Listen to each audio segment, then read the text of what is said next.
to the beautiful land of Galar. Yeah, Galar. What do you call it? Galarian, Galar. Galar, yeah. Great Galar. Great Valor. I'm Tyler, your host for today. Welcome back to another episode of Casual Master Quest. That was Nick and that was Glenn. How are you guys doing? Doing all right. That's so good. We are currently in a post-game bliss, if you will, with the release of Pokemon Sword and Shield coming out. Some of us have gotten pretty far in. I'd say mid-game bliss, not post-game bliss, because that's not existent. The game doesn't stop, remember? Never stop the quest. Right. Wrong show. I mean, you know, it's part of the same family. It's like a cousin. It's like a cousin. Before we start lighting off the fireworks that is this entire good and bad bombshell of Pokemon, I think we should let's get the good stuff out of the way. You know, we're real people who got real lives, who got real things happening. Glenn, what's going on over on your end? I got super sick just a couple nights ago. It's one of those things where I've been feeling kind of crummy for a few days, but no real, like, I'm actually sick, but just like I feel like I'm sick. And then I went and I was playing, I think I was actually playing WoW with some friends, and I went, oh god, I'm so cold. And then it just got colder and colder and colder, and by the time I was ready to go to sleep at like 10:30, I went and checked my temperature and it had jumped to over 101. And so I was just like, I am so sick. And then I just like my fever broke in my sleep, and I feel a little better now. But yeah, this week was just kind of dealing with one of those not sick sicknesses, which is the best kind of sickness.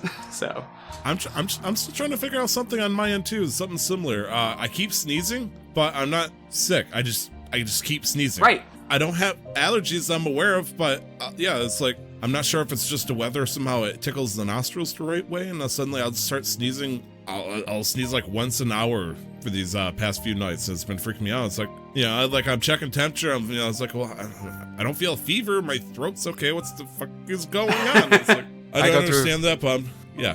No, I was just saying I go through something similar where I'll just wake up with like my throat's like, it kind of hurts to like when I swallow, like it's swollen, but like it doesn't actually hurt to do it. Like it's just, I can feel it's kind of swollen. Yeah, like your lymph nodes or whatever. Right? Yeah, but then I'm fine. Like I can wake up properly. Like I can go out and do things. I have my energy, and it just stays for a few days. Like, all right, cool. Or just nice hanging at out. night or whatever. Sometimes. Or, something. It's just like at certain times, and it's like, all right, cool. You know, it's fun staying. I'll see you later. I'm like, all right.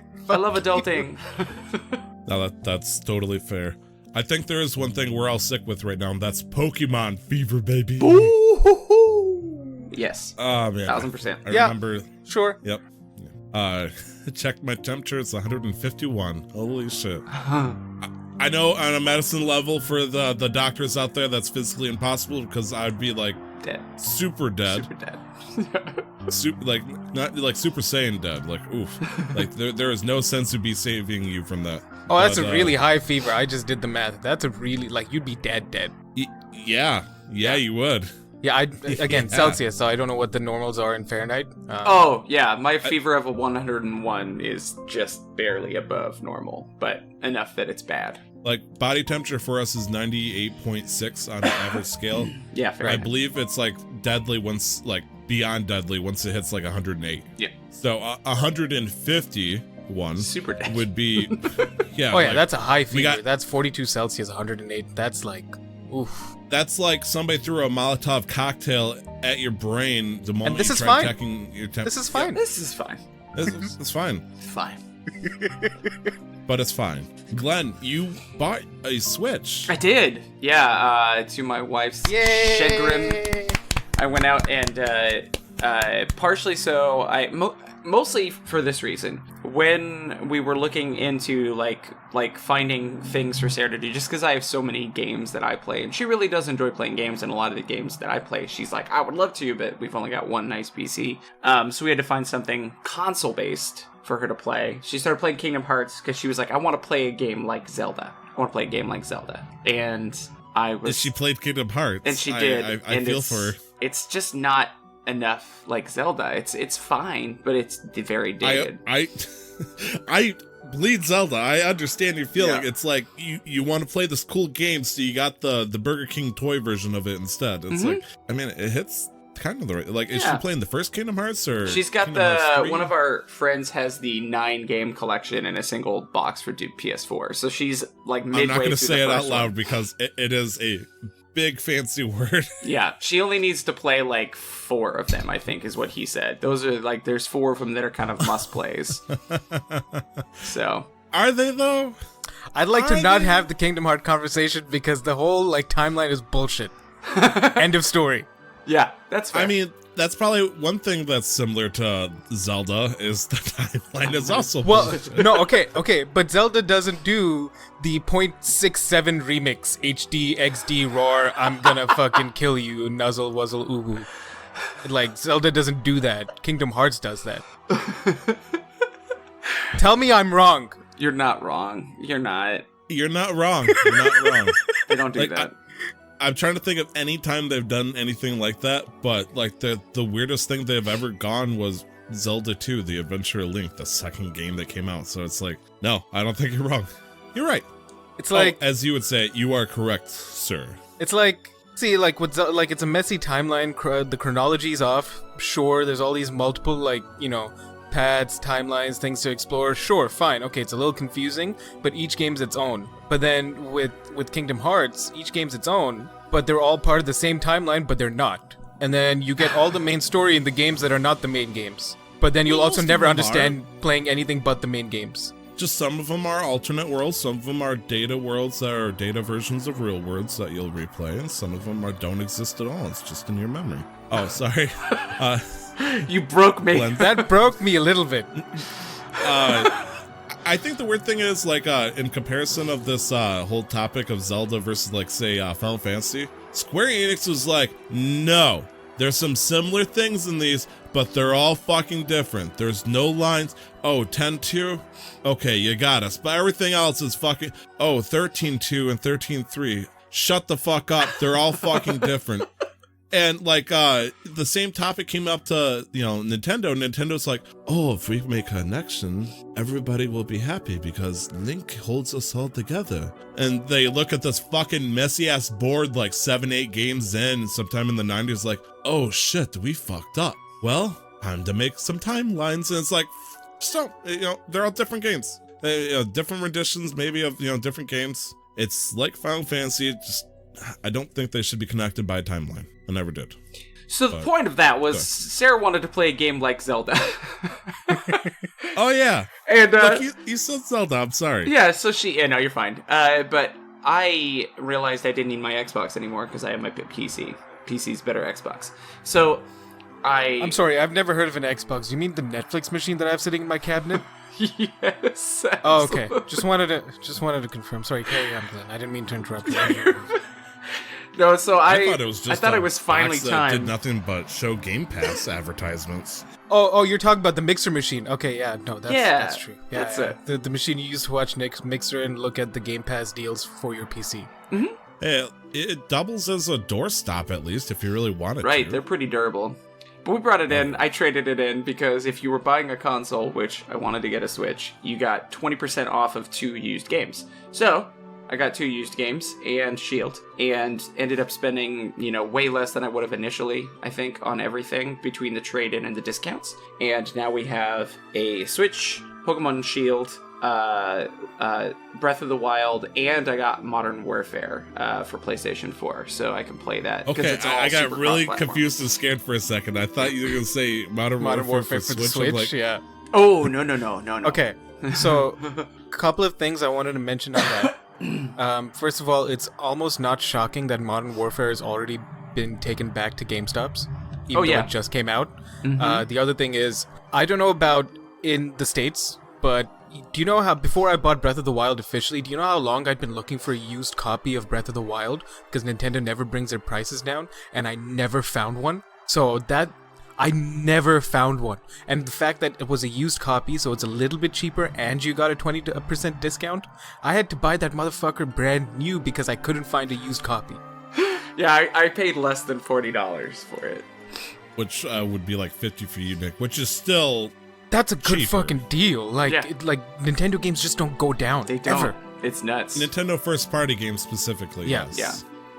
Unless they do their Nintendo Selects or, Game of the Year equivalent bullshit where they'll mark it down to $20 or $40, which they've done before. I believe like Odyssey and a couple other games, ARMS, they release like $30 editions of that instead, But, Breath of the Wild and like Splatoon, like they keep them fuckers all the way up. Like, I'm pretty sure I bought a GameCube Zelda game like Wind Waker or some shit back when the Wii was out. And it was still like $30. It's like, this is the old system. Guys. What is going on? Yeah, like this is the wrong generation. You guys don't even carry it new anymore. It's just sitting there. Let me take it at a proper price. And it's like, yeah, nah, fam. This is Zelda, yo.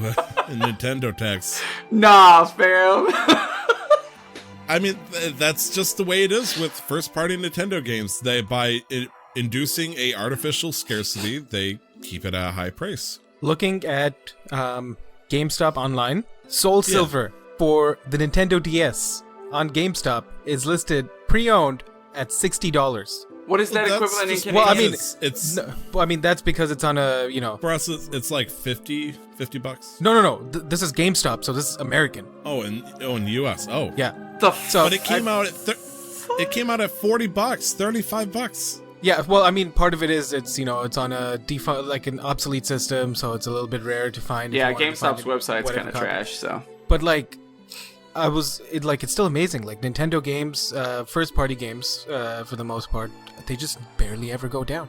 Even ones that came out on the DS. I think part of that, honestly, just because of my minimal experience, is that they're games that hold up. They're very good, they're high quality, and a lot of times they have really great replayability. So, like, unlike, the FIFAs of the world or the, Maddens of the world, they don't have that same sort of issue. You know what I mean? Where it comes out and it's Modern Warfare, and I can buy it $10 cheaper than the next day because somebody's already brought it back a day later.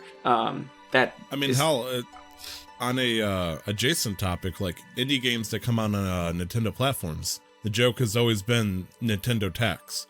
You see a game that's an indie game on the Switch for $15, but then you look on Steam and it's actually $10. It's like if it's on a Nintendo platform, they want to jack up the price a little bit. Not the same thing as this weird price preservation, and it doesn't help that Nintendo also Pikachu faces at any time people wants to emulate their games too. It's like, what? No, just buy it, you fool. And it's like, well, no, it's like twice the price right now. Yeah. Fuck you. But yeah, that's what's going on with me. I'm super stoked to be a part of the Nintendo family again. It's the first console I've had since, I think, my not Glacier. I had the see-through orange Nintendo 64. No shit. And I've still got my Game Boy Color, but I got that before the 64. So, like, it's been a minute.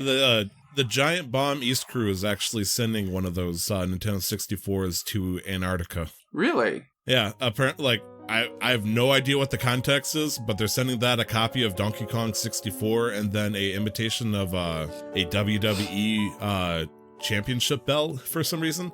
They're just sending it over to, I think, the research lab over in Antarctica. Give them something to do. Yeah, I guess. It's like, I feel like just, I don't know, give them a Switch or a classic or something. Right. But whatever. Nick, what's it been going on over on your end? You've been living life to its fullest, I'm sure. Well, what's the week been like before Friday happened? Tired, frustrated, just school. Yeah, it's that point in the semester. I haven't really gotten much sleep this past week. Yeah, and you're probably not going to get much sleep now after this. No, not only that, not only do I have to finish deadlines over the next 2 days, because we're recording on a Saturday. I've got deadlines that are due like Monday night. I also have to put as much time as I can into Sword. So yeah, no, I mean, I don't want to go into anything specific, just, for reasons. But yeah, no, it's just been a rough week at school. But this will pass because in about a month, I'm traveling, so yeah. Yes, yes, you are. I'm going home. A month from the time of recording, sweet. I believe. Yeah, I'm going home for about 2 weeks, and there'll be plenty of reminders so that nobody just it's not like a bombshell dropped on anybody. Yeah, that's awesome. Yeah, that'll be fun. What? You're coming back next week, right? Like, where are you going? Like, over the Toronto or something, or no? You're going to Washington State, right? No, I'm going to Dubai. What? Yeah. Oh, sorry. I was okay. Apparently, I'm making a joke of. No, I know you were doing a bit. Yeah. No. Okay, but you poker faced at me, so it's like that was the myself. point. Yeah. Nani? You were confused before I even asked you the question. What? Over on my end, kind of similar thing. It's been a weird, rough week. There was like one time over at my unnamed job where I had to get up at 6 o'clock in the morning to go do some work for them, even though I'm a third shift typically. And they told me not to come in because it was wise. There was a giant snowstorm happening. Everybody knows I'm a truck driver, and snow is usually not the best thing to deal with if the job is optional. So they said, screw it, just come in. You're going to be a passenger. And it's like, okay, cool. And so I come in without sleeping that entire day because I wanted to play Death Stranding like a motherfucker. We'll talk about that later. And unfortunately, it turned out I was in fact driving that night, so I had to wake up 6 o'clock in the morning and then drive until 6 o'clock in the morning. And I am not good without my sleep at all. Like I have to constantly make sure that I get enough sleep for level activities, especially as a driver. Yeah, like a driver, especially if there was a snowstorm earlier that day, that means I have to even be more, vigilant about how things are gonna go out. I gotta be slower, I gotta be more careful. So, realizing I was gonna be tired that night, I did something I've never done before. I bought 2 cans of the Tall Boy monster drinks. Ooh, yeah. BFCs or? What? Are they? Did you get the BFCs? Big fucking can. Fuckers? Yeah, it's literally like they're monsters, and it just says BFC on the side. It's like Doom's can. BFG's big fucking gun. Yeah. So is that like the kind where you got the twist cap and it sounds like a bullet shot when you pull it off? Maybe it might actually be bigger. The last time I remember someone having one, because I can't handle that. It was actually a pop top, but like the tab on it to pop it or whatever was like. Huge, because it was just giant. It was like, well, this looked like a shell that you twist off and you can put it back on. Oh, okay. Okay. I'm guessing it's at least 20 ounces. Like, it's a big can. Significant. And I bought 2 of those. I've drank one maybe once every week just to give me the extra kick when I'm going home or whatnot, just because I want to keep moving. But that night I drank 2. And I'm pretty sure I saw a undiscovered color at that point. That's how wired I ended up getting. Like, how much caffeine and sugar was just running and coursing through your veins? That's what ultraviolet looks like. Feel like a starfish. Nick is saying the BFCs are the resealable cans. Like, I don't have one near me, which is probably for the best. But I wish I could show you what I'm talking about. I'm assuming it's what you're talking about. And so I drank these and I was good. I was wired. I was awake. The good Lord, goddess something, made sure I got home. Good. The moment I closed my eyes going to bed, apparently that was where the last traces of it was, because I went straight to bed and I passed out immediately. Like, I went to bed at like 4 o'clock in the morning, thankfully. Like, I made sure I got home, and I slept like 10, 12 hours. Just gone. I woke up still tired. I didn't know I would get a hangover from a monster drink as well. So I'm sitting there, pounding headache. I'm feeling like shit because all that syrup and stuff just drains the hell out of you. Wow. I was dehydrated because I didn't actually drink water. I just drank fortified corn syrup at that point. Yep. And it did a fucking, I had a migraine for 36 hours after doing that. Gosh. Like, no amount of Excedrin or honey tea or whatever ginseng that Nick would recommend. Captain Ginseng. Quinoa. I love it. No, it's okay. Kale. The character from DB Super. The joke is Brandon and Amanda didn't tell me about this for 3 weeks when we played Minecraft together. I was like, hey, have any of you find any charcoal yet? Because I thought the H was silent. And eventually one of them broke it to me saying, Tyler, it's charcoal. And I was so upset. It's like you had a booger on the middle of your nose for weeks, and they just were like, no, it's fine. We don't need to say anything. He'll figure it out, right? And it's like, well, no, he's not going to figure it out. It's like, okay. Yeah, I say words wrong all the time. Words I'll see in in text, but I've never pronounced it before. So it's like I'm still stuck on the word rations. It's rations, right? Not rations? Yeah. It's rations. Okay. So, yeah, I did that. I recovered. That's fantastic. I tried doing this big brain setup to where I was going to maximize my time with Pokemon before we got to the show here today. That didn't quite work out, unfortunately, because Amazon is a bit weird. Oh, yeah. You see, the original plan was to go on Thursday night, be home at midnight, so I could grab a copy from Meyer and then, start playing. But due to some miscommunication between me and the wife, she ordered it on Amazon instead, which means I was going to get it sometime on Friday, which is fine, I guess. So I was hoping, hey, I'll get a copy of it and then I'll head to work. Well, UPS, apparently, this was the day they weren't doing so hot. This is the first time I've actually had it happen, so I'm not going to give them too much trouble. And they didn't deliver until after I left for work. Well, old Tyler was not happy with that idea. Tyler wanted to play some motherfucking Pokemon if he's going to be riding passenger seat in the truck. Oh, yeah. So old Tyler now has a second copy of Pokemon Sword sitting on his desk because he doesn't need it. Because he went to Meyer right before he went to work and bought a second copy. You really wanted to play, is all that is. You're a dedicated We've been waiting for this, Glenn. Don't you understand it? Is that not commendable? No, man. Keep it sealed. Collectible. Is it? I think it's commendable. You did what you had to. You played Pokemon, and now you have an extra copy. It's it happens. It does. Watch, I'll be like walking down the street, and there's some guy with a Nintendo Switch, and he's shaking his can. Please, sir, need money for my Switch. Want the Pokemon, and I'll pull it out, and I'll just put it into his tin cup and go, there you go, sir. Merry Christmas. Or I'll just return it back to Walmart and just kind of fix that whole problem. One of the two. I haven't decided yet. But anyways, beyond that, nothing crazy in my end except the fact I bought a fucking $1,000 couch. Okay, but is it a good, comfortable couch? I mean, you see it behind me. It's a solid improvement, and yeah, I am comfortable on it. Then that's all that matters, because that's an investment in your time in your house. Yep. I've never spent that much on a couch before in my life. Well, what about the never $2,000 bed? Okay, I know this sounds like ritzy as fuck. And yes, that was a $2,100 bed. It was an expensive ass bed, but you need it. The bed, I know you're not even disagreeing with me, Nick. The bed was such a solid investment that's going to last us for hopefully a decade or two, and it's going to make our lives a lot better in terms of our posture and stuff. Thankfully, neither of you would ever have to see what happened to that black couch because, or black leather couch specifically. Like, there was boards breaking into it. I was having to hang on to the arm so I could sit upright. It was merciless on my back.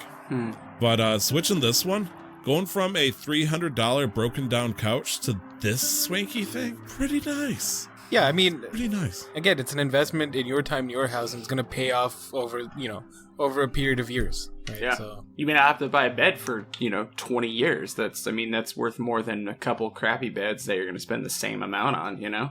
Over time. Mind you, on the flip side, that is also including the fact that you guys take care of it. Well, which I'm sure you guys will, but as long as you take care of it and you invest the money, you'll be set for a few years. Right. I think the one thing that's throwing me off is the last couch didn't have that, what do you call it? The recliner part? Where the footrest? Yeah. Yeah. I didn't have that before, so being able to do that, and so I can play Pokemon and Death Stranding, that is luxury. Ultimate comfort. Yeah, it is. I just put my feet up on my coffee table.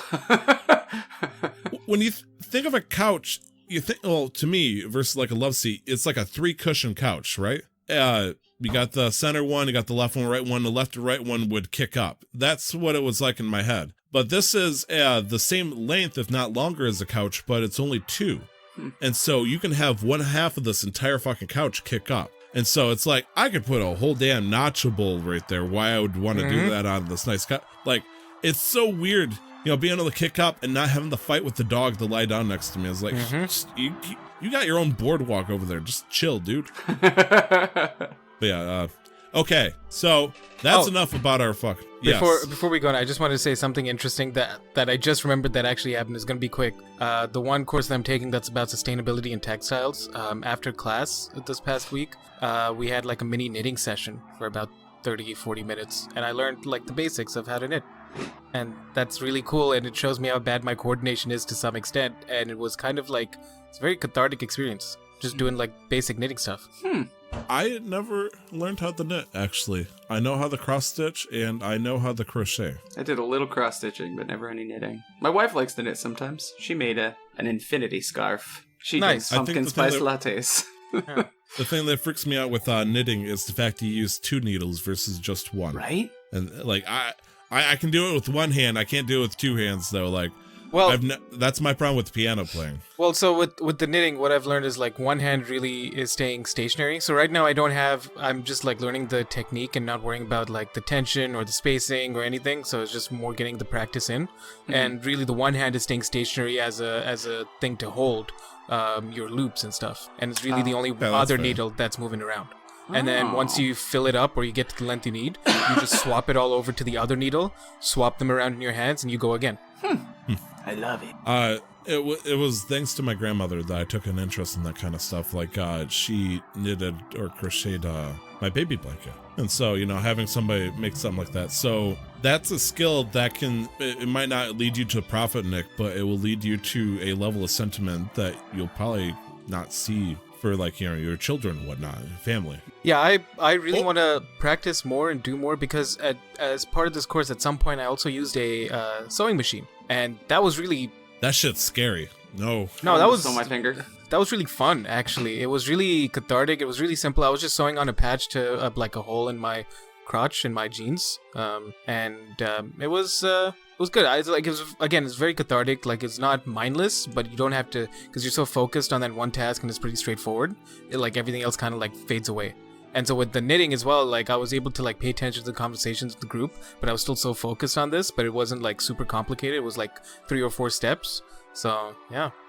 The nice thing about you learning how to use a sewing machine, in my eyes anyways, is Amanda is able to use it to make dresses and stuff for herself. And I don't imagine you wanted to make, dresses, but it's like, if you wanted to take an interest in like a professional level of cosplay or something, then that's a skill you could totally do to custom make stuff. Oh yeah, 100% if I wanted to, yeah. Like, or you could just make your own shirts if you really wanted to, or repair shirts, yeah. Either or, yeah. No, there's amazing, like, there's so many things you can do with modern sewing machines now. Yeah, it's great. That's how I knew my wife was a good one. She, when I moved to California and we were still just dating, she made a quilt with my mom. I didn't even live there. She just went and hung out with my mom and made a quilt. And I was like, you're the best person of all time. I love her. Hell yeah. Yeah. Very sweet. We have it. We actually have it out because it's wintertime now. So I just think in this day and age where like the power of obtaining material possessions comes from shit like Amazon, you forget that there's some things that are easy to make, but at the same time it can leave such a lasting impression by learning the skill. So I think that's an awesome thing that you learned there, Nick. That is very cool. Thank you. But we are a video game podcast. What? Video games. Yeah, we're one of the hosts. I know that there's going to be 2 big games that we're going to talk about. I say 2 big games, but like one is Mars and the other one is the motherfucking sun. So yeah. Why are you talking about Mars first then? Well, I'd like to talk about Pluto way off in the corner here. This week I managed to beat Luigi's Mansion 3. Ooh. Yay. Nice. And I say Pluto, but that's not like the quality or anything like that. I still am saying that Luigi's Mansion 3, it should be a good contender for Game of the Year.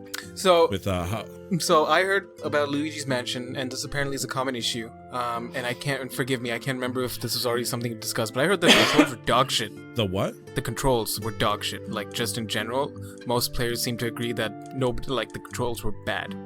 That's weird because this is probably the best improvement for how it's been handled in quite a long time. I think what the issue is, if you're trying to commit to an action, typically, like using the front face buttons, it turns into tank controls immediately almost. It's hard to like turn your vacuum around and whatnot, so you gotta turn your body and look at it before you can commit to it. But what a lot of people didn't notice is the like R1, R2, ZR, ZL, and all that stuff. Those also act as the face buttons.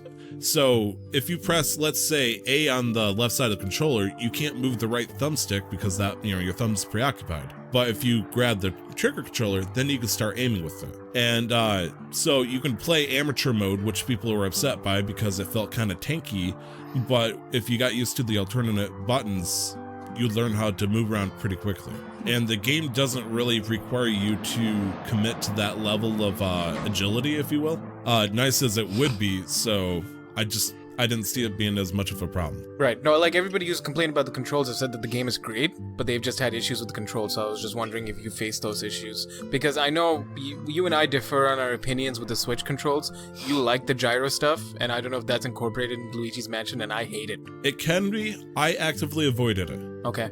Because, like, in Splatoon, it feels like, with enough action you can commit to it, but it just, like, it's really janky until you get really full grasp on it. And it's like that with Luigi's Mansion. It's like, well, I can either learn how to, move up and down, move around, or I could just say fuck it and just use the thumbstick. I used the thumbstick. Okay. And so it just kept it simple. Yeah. And honestly, like, picking on something like that, in my head, it just felt like that's so minor that they're essentially is like, well, we got to find something bad about it to talk about. No, exactly. I mean, They're like, we can't think of anything else that's like, there's no issues, and this is the only thing that kind of bothered me. Otherwise, it's a great game. That's what it came across as, all of those people saying that. This game is also 2-player, and 2-player can join about any time after like 20 minutes in. That gives you the option to control a second character called Luigi, which I've talked about. Oh, yeah, before. because he can go through like grades and stuff like that, because he's made of goo. Right. And so my wife joined my game for a couple hours as Luigi, and that turned into one of the best shit I've gotten to play for a couch co-op in a very long time. And it was weird because honestly, I thought she was going to take a while to get used to it, but she's like, how do I suck and how do I flash my light? Let's do this. And it just turned into this weird house flipper situation where I'd be looking at puzzles and stuff, and she's just shooting cash out of the floorboards and stuff. She's like, I'm just gonna collect everything. I'm like, I mean, you're giving me money, sure. And there'd be puzzles where it's like, oh, I gotta go over here and then I gotta switch to Luigi. It's like, well, no, we can just teamwork and do it at the same time. And it was pretty cool. It was a good bonding experience. She didn't think she was gonna like it, but you ended up enjoying whether it. or not I enjoyed it a lot. We played it for a couple hours. We had a good time. Unfortunately, I wish I had her with me during the penultimate boss, which is really co-op heavy, if you will. Right. Like, it would have been a lot better if she was doing part of the puzzle while I was doing a different puzzle. Like, basically, you're doing 2 different rooms where both characters have to keep moving. Okay. But beyond that, something that I noticed in this game that did throw me off compared to the other two, typically when you wanted to get to like the final boss, which in almost every game, it's actually in all of the games, it's King Boo. In the first 2 games, they gatekeeped you with you got to catch all the other boos first, ha ha ha. It's like, oh great, I gotta backtrack and stuff. That doesn't exist in this game, which is good and bad. It's good because it means I don't have to do a bunch of fucking backtracking trying to catch these fucking boos. Right, yeah. It's not super the bad news with that is there's absolutely no motivation, as far as I'm aware, to go back and catch those boos beyond saying you did it. Oh, yeah. There's also puzzle gems. Like, if you do certain puzzles, each floor has its, like, 6 puzzles you can do to get a puzzle gem, or crystals, or what do you want to call it. And so I did that for the very first floor, just to see what it would give me. It gave me nothing. I was like, hey, you got all 6 for this floor. Good job. And I was like, cool. Well, I mean, not even like a small boost or anything like that? Like, not an achievement? Nothing? Nothing. Wow. Well, I mean, that's kind of for the 100%ers, It's like... True. Yeah, but if it's not even like an achievement, is it even really, like, how do you even know that... I don't know. I guess Nick in the chat is saying, but Ty, can't you get trophies for it? Oh, wait, I'm not sure if he's taking a PlayStation jab at him. So there are achievements that you can get in Luigi's Mansion 3. Like, it's locked into the game, but they kind of give you this weird achievement system you can commit to. But as far as I'm aware, getting an achievement inside a game that no one else is going to see unless you snapshot it and put it on Twitter, it just didn't seem all that cool to me. There's also a whole different section of the game I didn't get to try just yet. I think it's called Scream Scraper and stuff like that, where it's you and a bunch of other Luigis like tearing through areas and stuff, and it looks like a fun multiplayer. But I had a couple other games come my way, so I had to put those bad boys down, and here I am. So... Because one of those, I got to see a really cool photo of you from some of the swag you got from your collector's edition. Oh, did you like that? I think we should talk about the other games that aren't these 2 games first, before we get to these 2 games. Is there 4 games? I mean, apparently there's other planets in the solar system over here. Glenn, you've been you said you got Breath of the Wild. Did you get your hands on it? Like, did you no, haven't had a chance to play because it was yesterday. It was just yesterday that all that went down. So it's been me going, I want to make sure that I'm able, thank you, to, yeah, I guess that is, what you've been playing. So I haven't actually played it, but the plan is to let Sarah play it, because like I said, she wants to play Zelda, so right. I was like, let's do Zelda. And then if she likes it, we'll get Link's Awakening eventually and let her try that out. And of course, if you want, my plan is to do that as well. I can give you a healthy recommendation to test your marriage strength if you'd like. What's that? Play Breath of the Wild with each of you holding a Joy-Con. Jesus Christ. Oh, God. That sounds difficult. It sounds god-awful. My wife and I beat a Lionel with each of us holding the controller. It's recorded, too, on Facebook. I can totally show it to you. We got violently angry with each other. What color Lionel? I think it was silver. It wasn't a gold one, but that's the second strongest in the base game, yeah. Okay. It was... You left brain, right brain that crap. It's like, Amanda, you gotta jump back. I was jumping back! And I was like, oh, okay, honey, whatever you say. Oh, you don't believe me, do you? It's like, yeah. Test your marriage. If you thought Mario Kart could make a break, or Mario Party, yeah, no. It was a fun challenge. We tried different things, and it was interesting. But anyways, I hope to hear more of you and your wife playing Breath of the Wild. Yeah, happy to be back on the Nintendo train. Yeah, because Zelda's a huge, not Zelda. Tyler's a huge Zelda fan. Nah. And I'm really invested in Breath of the Wild because that's the first Zelda game I played and I thoroughly enjoyed it.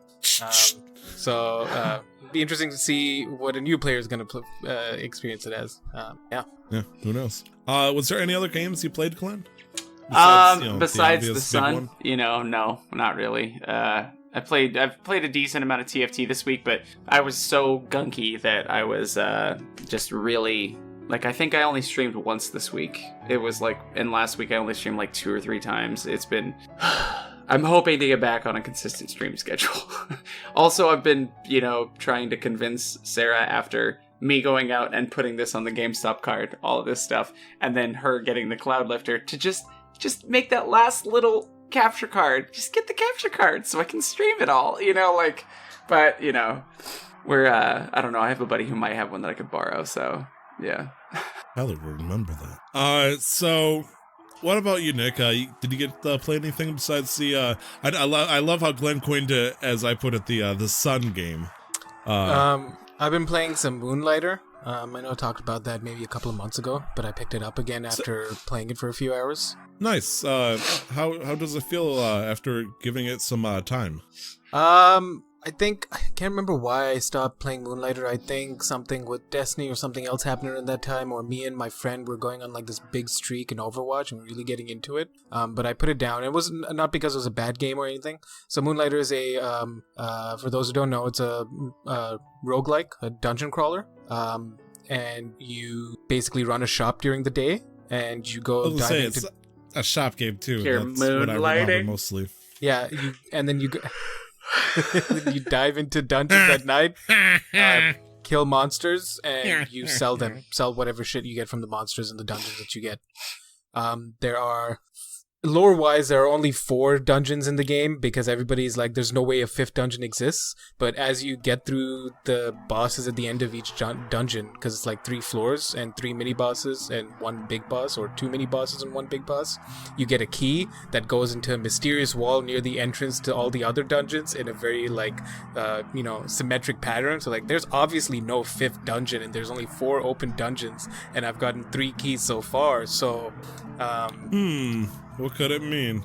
So it was rough at the start for the first 2 because the difficulty was almost exponential, it was an exponential growth as you go, even within the same dungeon as you go down to each floor. And so you have to spend some time on the first level, get some money, sell that shit, upgrade your weapons and armor, and do that over and over again until you could get to the boss. But then now I've gotten so good, and also I cheated a little bit, I'm gonna be honest, and this is the kind of cheating that I'm okay with in a single player game. Personally, this is just me. I looked up this ideal sell prices for each item. Oh. And so I just listed them because it doesn't tell you what the sell prices are. You have to like sort of experiment. So you put it on sale and you put it like if this brick is like $5,000, and then the customer will go up and then they'll give a visible reaction. You'll see if they're angry. You'll see if it's too cheap because they found a good deal. You'll see if they're like, this is kind of like they're frustrated. It's like, this is a little overpriced, but I'll buy it. And you'll see if they're like, okay, this is a good price, I'll buy it. So I cheated that way a little bit, got the perfect listing prices. Metagaming. Just a little bit. Call that cheating. That's that's like talking to your buddy on the stock market that can tell you what you should sell and buy at certain points. I don't feel like that's cheating so much insider as it's a little trading. extra, Just a little research. Yeah, a little extra Insider research. exclusive. It didn't hurt anybody. And so I managed to now I'm sitting at like close to 2 million, which is more than I've ever had, and I've able to upgrade it. Like I've upgraded everything like properly. Like I have That's a lot of max gold. weapon. I have like almost max weapons, max armor, like highest level, because it works on like a Monster Hunter style system as well. So you start off with basic armor, and if you want to you go fabric, iron, and steel. And if you wanted to then you can go iron 1, iron 2, iron 3, iron 4. Like each, like the chest plate goes up to, iron 4, the boots, and then the helmet as well. So you need like certain parts and like things from different dungeons to get to that. Same thing for the weapons.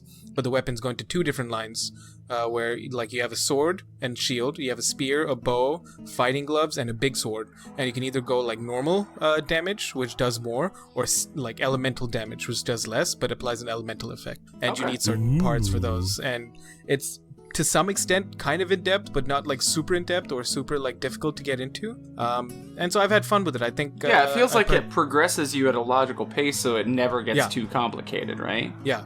You just like sometimes like at the start you'll have to spend a little bit extra time on different levels and stuff, and then there's like if you started at a level and you didn't, because when you leave the dungeon you have to go back in and you start all the way from the beginning, but you can spend money to set up a portal that's a one-time use, so you can leave and then come back and start up from there again. Aurora's wind.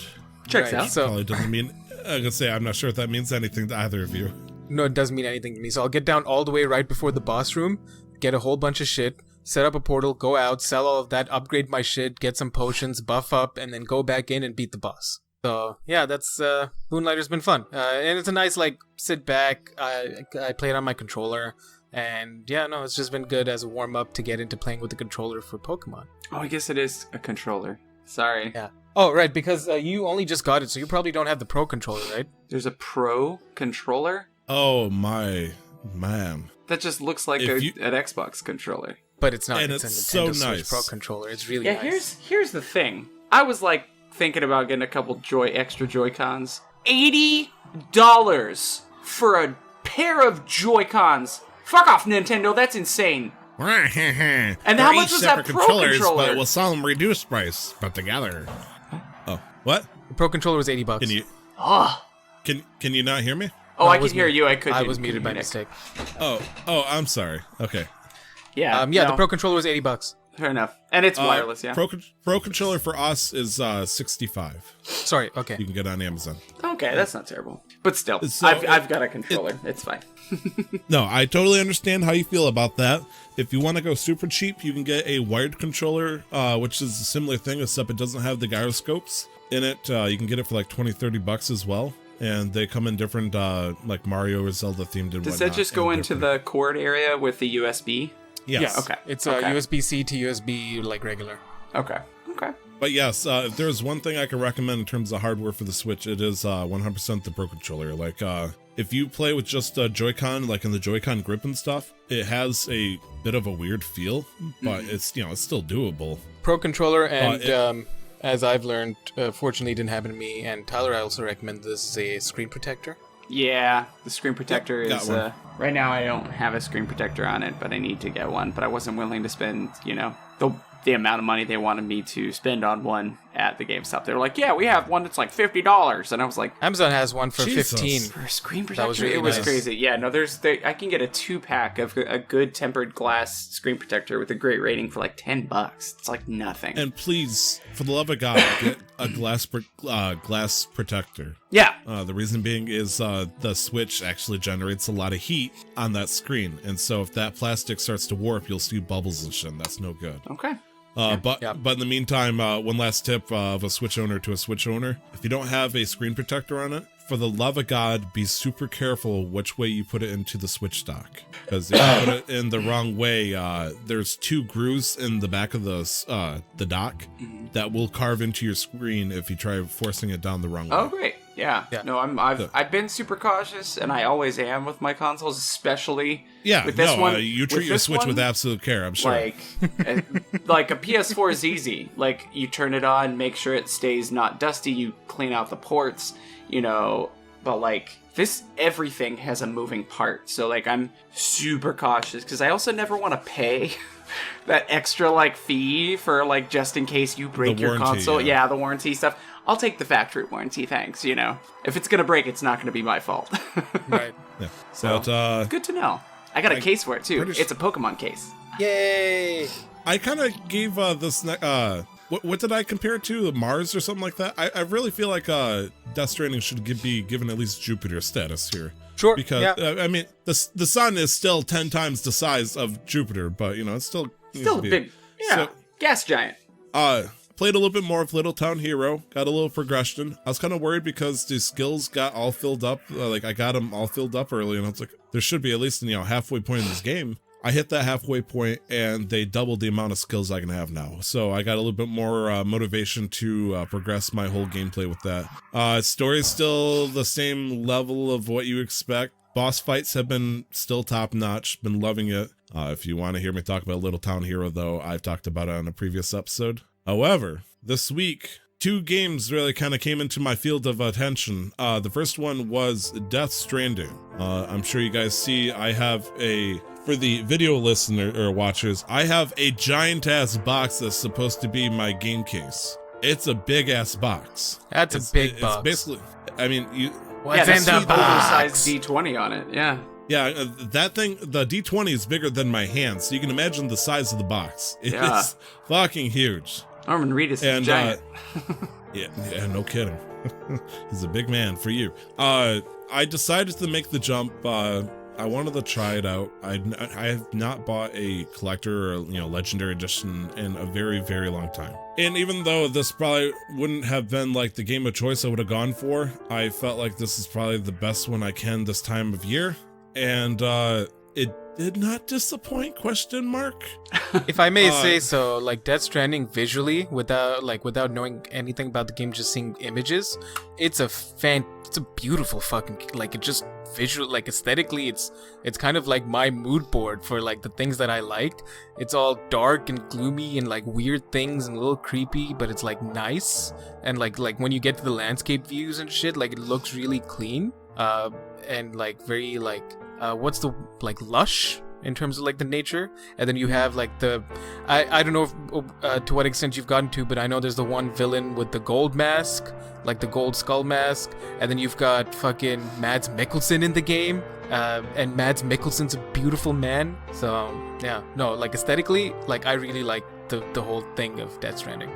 Just to cover the collector's edition box because it was $200 and I want to get at least like a % of appreciation for it. They came in with a giant ass box, needlessly large.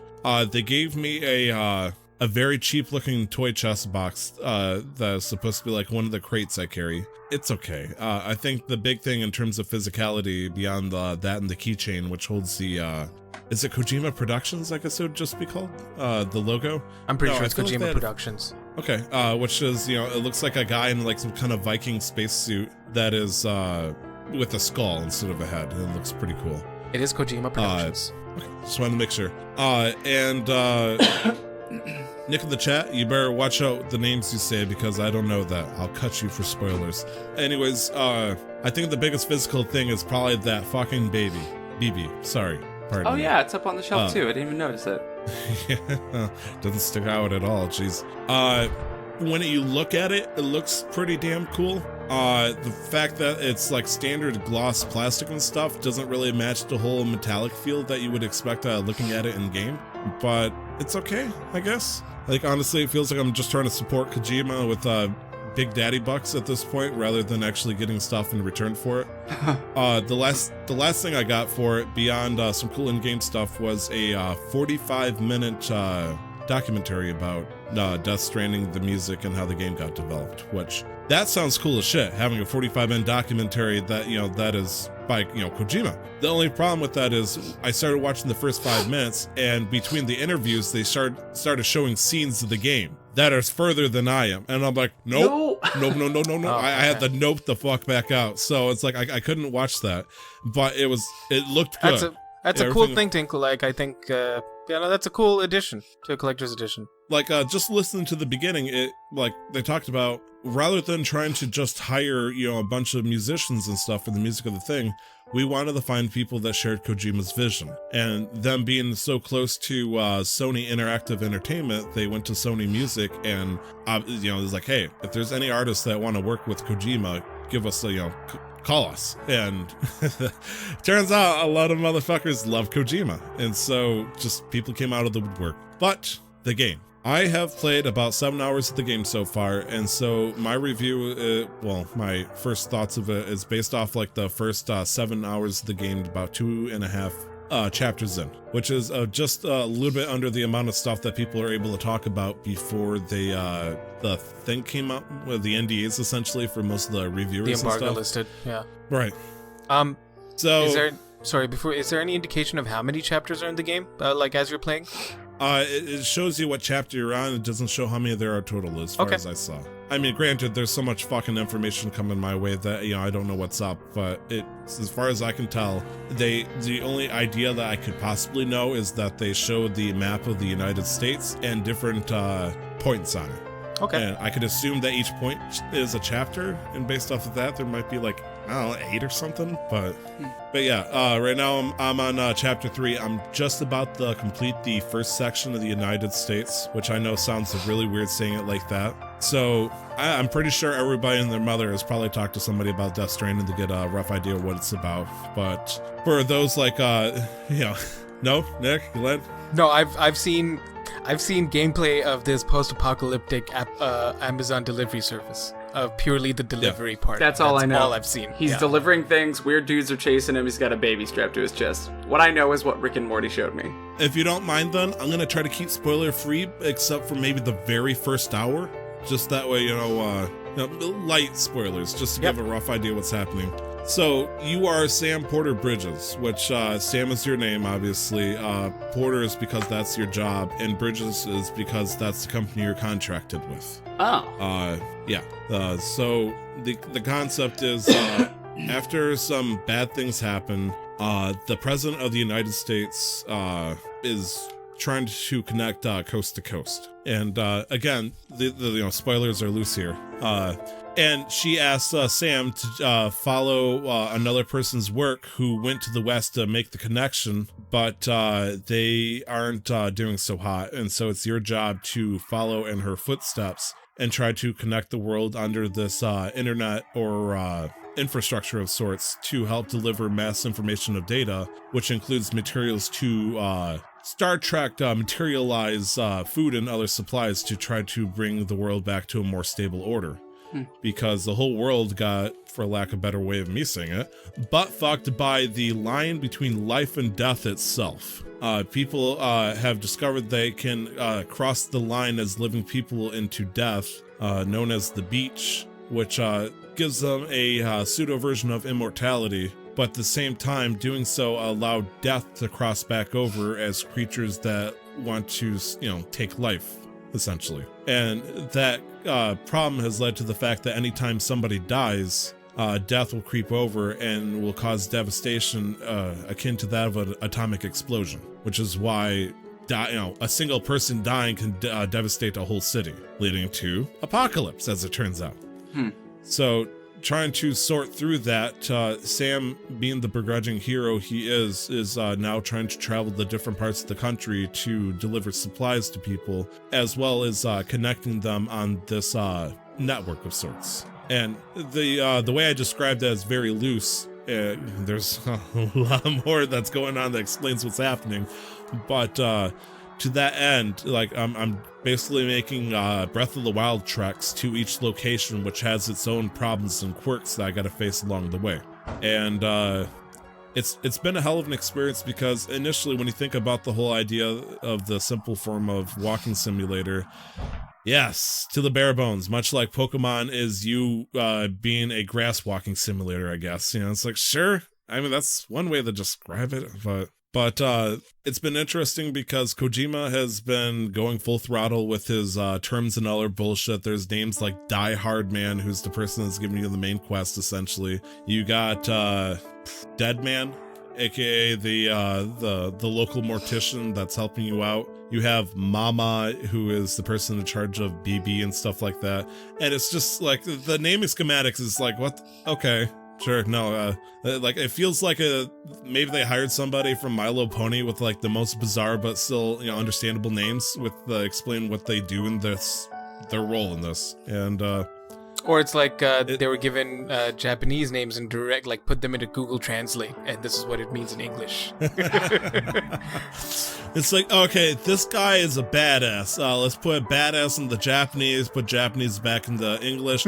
Die Hard Man. Okay, close enough. We were going to call him Bruce, but, you know, Die Hard Man works too. Ooh, Nick in the chat is saying Dead Man is Guillermo del Toro, which, that's really cool. Oh. That seems like a role that fits him. I have no idea about any of these actors except for Matt Mikkelsen, honestly. That's fair. Which is weird because everybody, you know, you guys were like, oh, Matt Mikkelsen. So far, what the only Norman time Reedus? I've seen, I had no idea who Norman Reedus was before this. You never seen Boondock Saints? I've never seen Boondock or Saints. The Walking I know Dead? The Walking Dead. No. Oh, I haven't man. seen The Walking Dead either. Bro, he was like one of my OG, like, I love that dude, because Boondock Saints is fire. If you have not seen it, very good. He's a fucking good actor. Like, when you gotta fill a role that was once essentially Solid Snake with David Hayner, and then later on somebody else who was also a celebrity voice actor that I don't remember the name of. Those are some pretty big. Oh no, it was an actual celebrity, versus just a voice actor. Kiefer Sutherland. And yes. Yeah. Thank you, Nick. I'll Nick in chat. Yeah. But my point is, like, you gotta find a way to replace the ideology of a main character in people who like Kojima's head. And Norman Reedus did a great job filling that role. That gruff voice, I'm not a hero, I'm just a man who was hired to do some wet work, motherfucker. And he's doing a great job. In terms of the actual gameplay itself, it's been kind of weird because they've been introducing mechanics I've been actively trying to avoid. For example, like there are two types of main bad guys I've seen so far. The first ones are called, I don't fucking remember because I don't care. They're essentially exporters.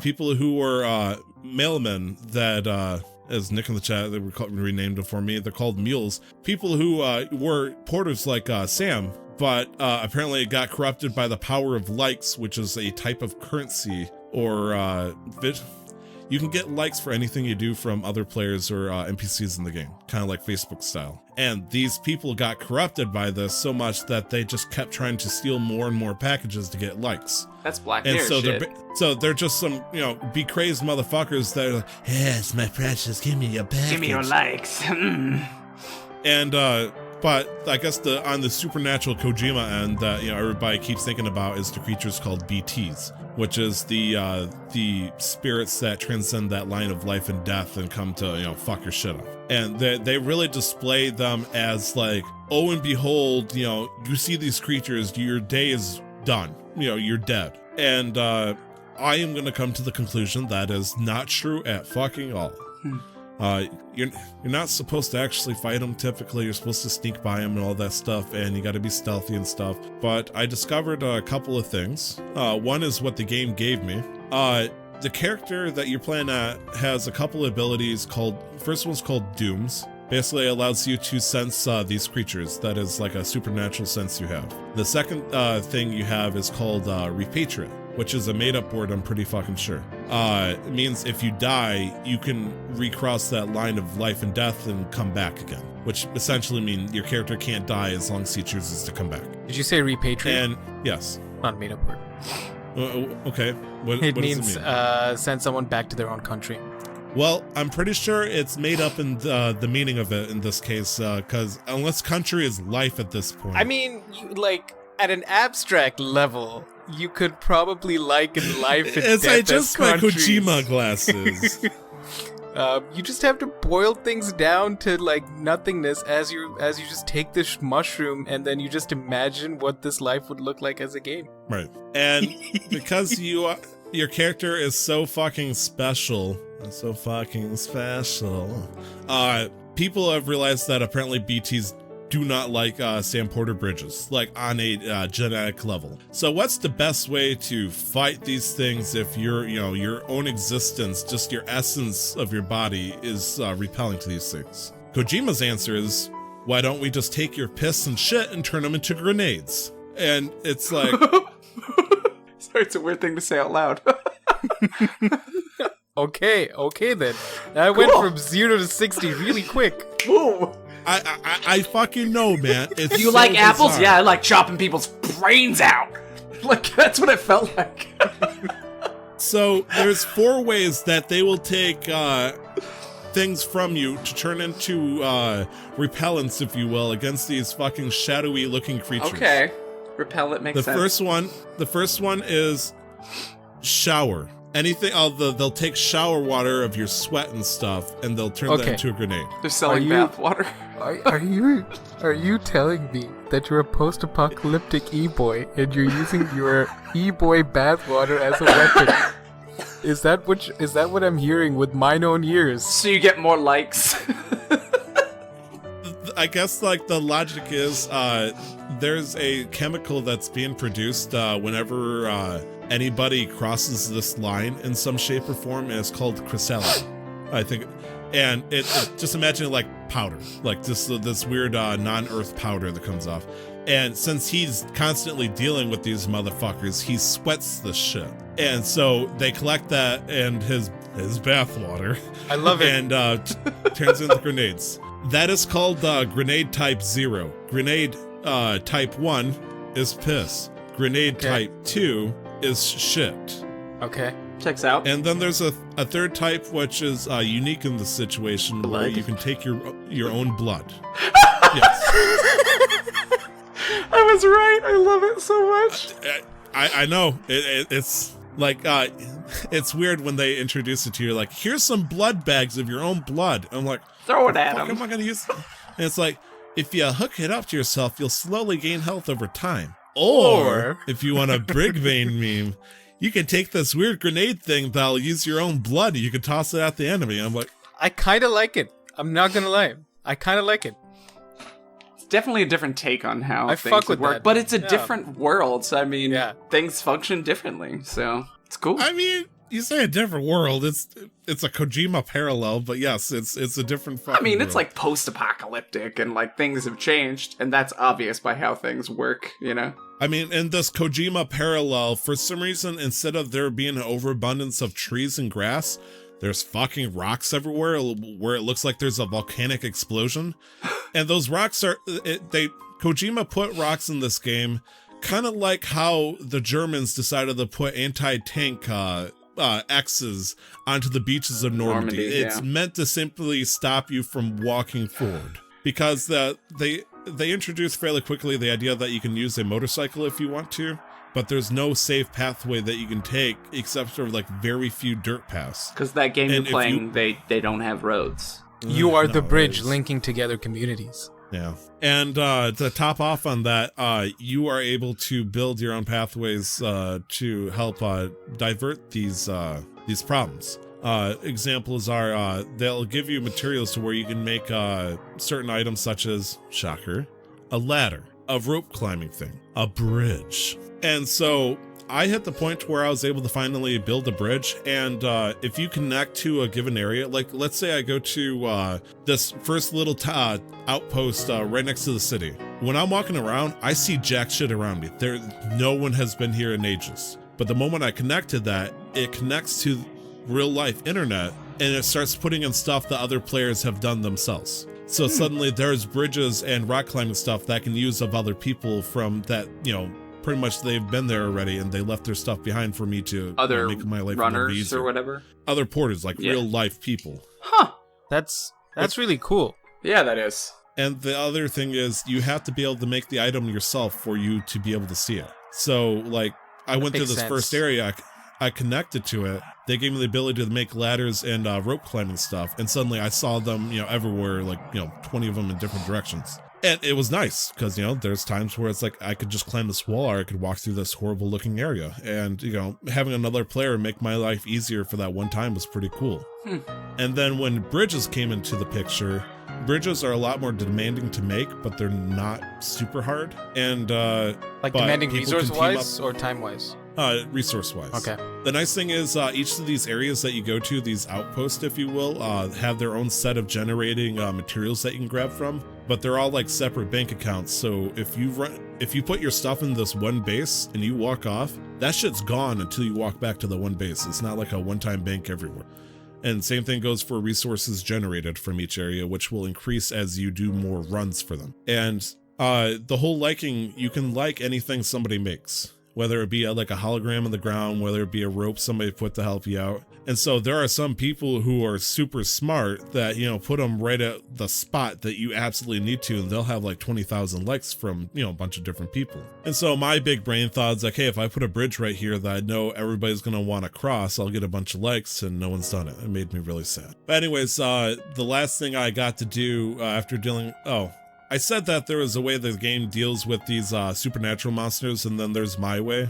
It turns out that you can see where you're approaching a certain area where these enemies are, because 3 things will happen. The first one is you'll see a rainbow. Rainbow is bad in this game. Okay. As well as like those little black smoky things you see like on the screen of the game. The second thing is it will start to do something called timefall, which is like a super nasty version of acid rain. Except instead of acid rain, it speeds up time. Oh. So you got to keep yourself covered when a timefall happens, otherwise you'll turn to like an 80-year-old man and then die. It does it automatically, but it shows the effects to NPCs when they walk into it. And the reason why they introduced this is because they don't want structures everywhere forever. So once the timefall reaches, say, a bridge, it'll deteriorate it, and then eventually that bridge will disappear. Oh, it affects structures too. That's kind of cool. Yes. It's kind of whack. Yes. It also affects the packages you carry as well, so you got to be quick when you're walking through those areas.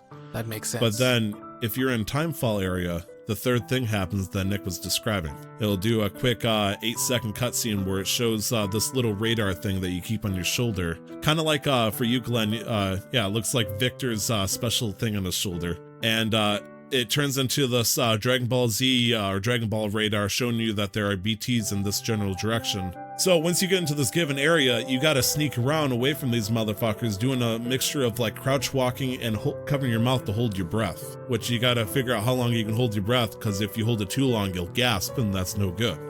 And you just gotta walk through this area for like 15-20 minutes to get past them. However, there's another way I learned how accidentally. If you get caught by one of these ghosts, it drops like a bunch of swamp on the ground, where like these gooey hands start grabbing you and trying to pull you down.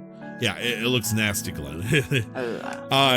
If you can escape out of it using your energy, but if you run out of energy, and I said this when I was describing when I first saw Kojima doing this thing, you get dragged through this weird river system to a certain area of this spot you're in, and a giant creature, which I believe they call a stalker or a watcher, will come try to nuke you, essentially. The 2 times that this giant creature has appeared, it's been a whale, which is kind of reminiscence to the fact I'm not sure if either of you have played Phantom Pain before. In the very beginning of Phantom Pain, there's a whole scene where you're trying to escape a hospital, and there is a villain in there that has telekinetic powers, and he summons a giant whale. So this is definitely screaming Kojima. Kojima loves the shit out of whales. There's a lot of like images of beach whales and whatnot in the city. I have no idea like why he wants to make it apparent.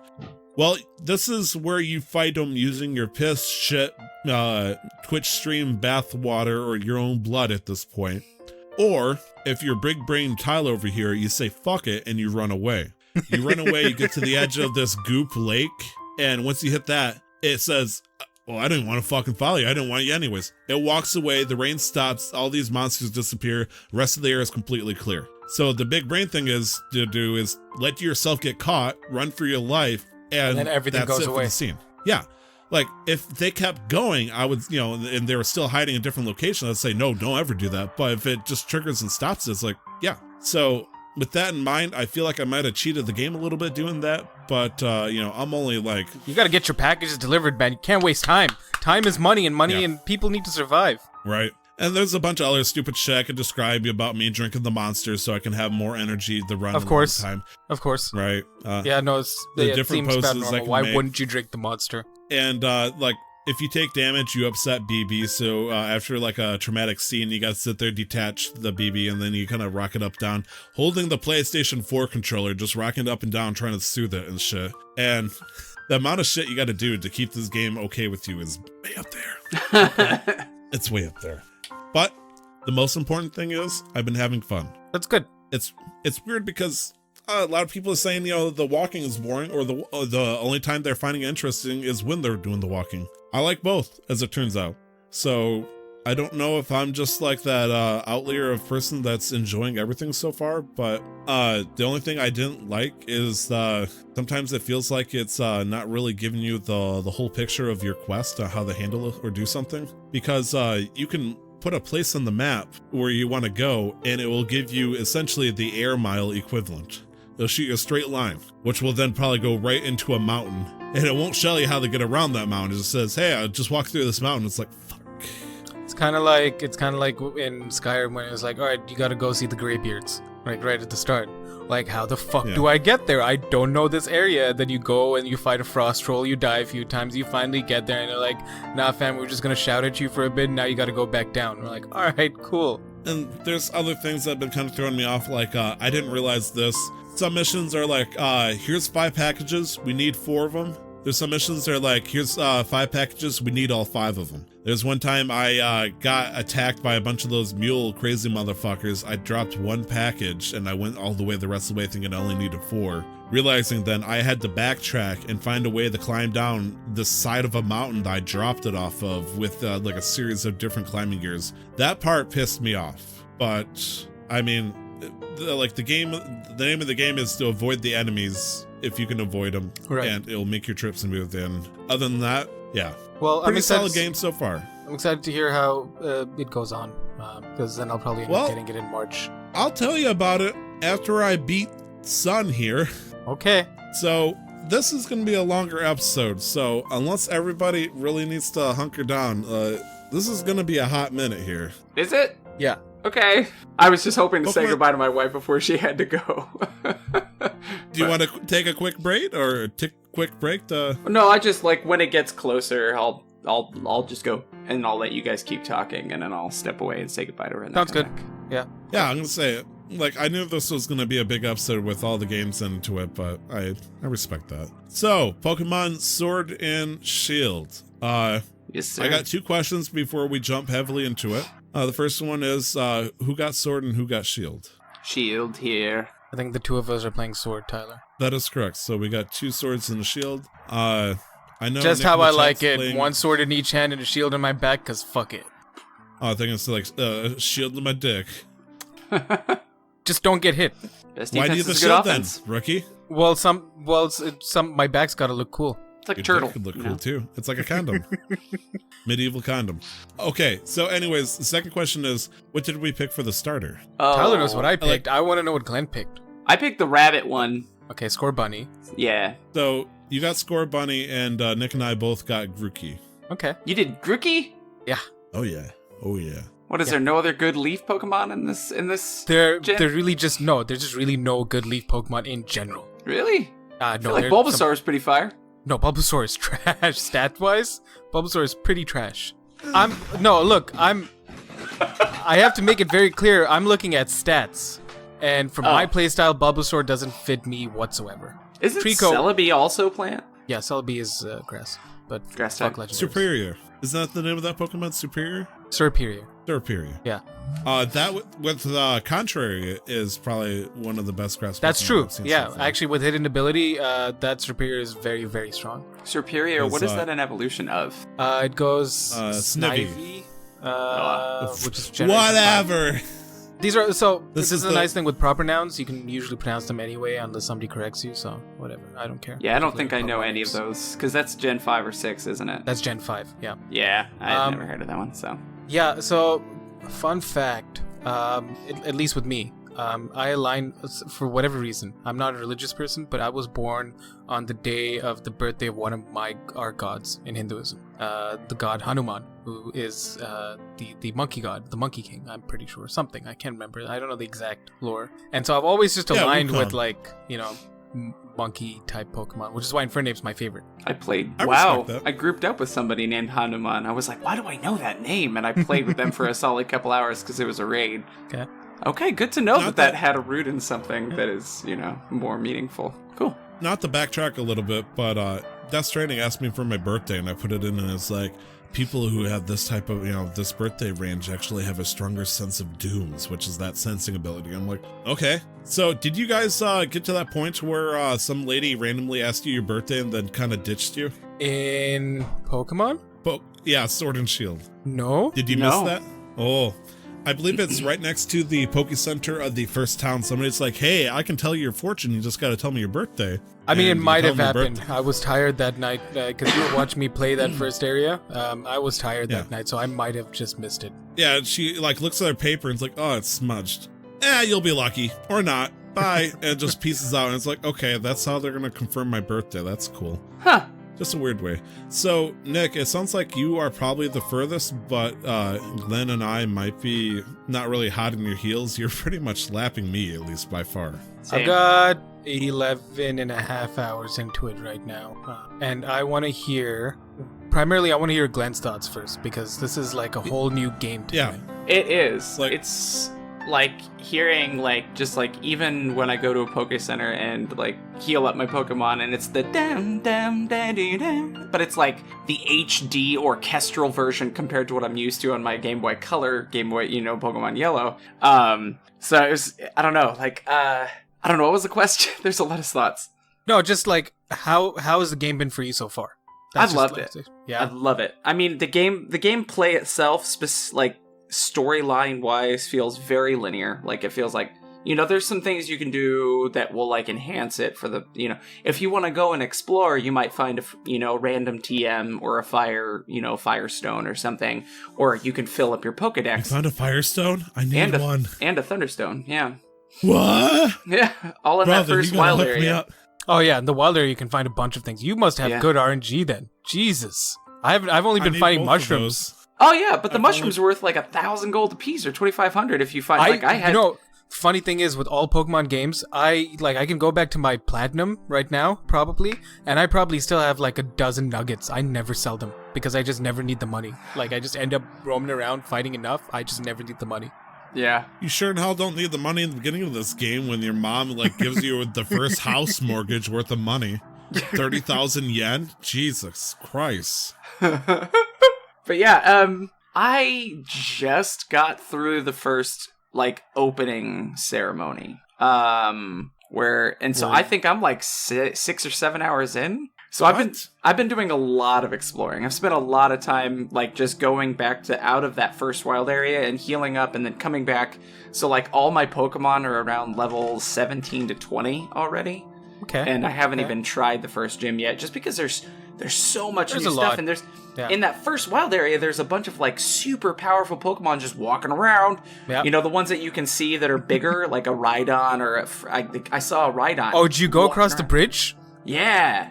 You went across the bridge now? I mean, I just went over there to see. Balls to you, dude. Yeah, just to see. But there's ghost Pokemon over there by that tower in the corner, and they're all level 27. So I'm there's obviously a reason for me to stick around here. I don't know if I'm supposed to come back or what, but the completionist in me is I have to try and catch all the Pokemon here, and also the Dynamax fights and turning in Watts for things, and it's all just this whole new experience, and it feels my old Pokemon experience just upgraded. Okay. So I mean, it's still the classic. There are 6 ones, they have a certain amount of times they can do a move before you fix them. But then there's items you can attach to them that help them gain health, or it enhances their type. Things like that are just new and interesting. Yeah, welcome to Generation 2. Yeah, I know, right? This is I'm super far behind. You're wow, cool. No, honestly, it's nice because kind of reminds me of an older man was yeah, I remember when I used to listen to this band. And like you hear it The in like Bee Gees. HD, and you see the tear run down the eyes. It's like, it's beautiful. I'm not making fun of you. No, Yes, I am, know. but I know you're not. It's really, I mean, it's cathartic, dude. Like, to... I mean, it's probably the same effect for people going back to WoW Classic after all these years. Like, revisiting nostalgia, but it's on a newer level at this point. Yeah, for sure. So, I mean, I do love it, though. Like, I'm like, even like when my first Pokemon, like, evolved. I think it was my Scorbunny. Yes. Scorbunny would have was been the at first level one. 16. Yeah. Yeah, it evolved to the next one, which just looks like an angsty teenager. Yeah. But like, I got news for you, buddy. What? Oh no, I don't actually. There's a reason why I picked Grookey. Is it because the evolution is really dope? Yes, lesser of evils, I guess you would say. I think I think part of our decision with me and Tyler, like when I play a Pokemon game, I'm looking at stats and looking for specific team builds. So before I even play the game, I have no issue personally just going through all the new Pokemon, and then looking at the base stats and seeing how they line up with my playstyle. But then I'm also looking at visually, does the Pokemon look cool? Okay.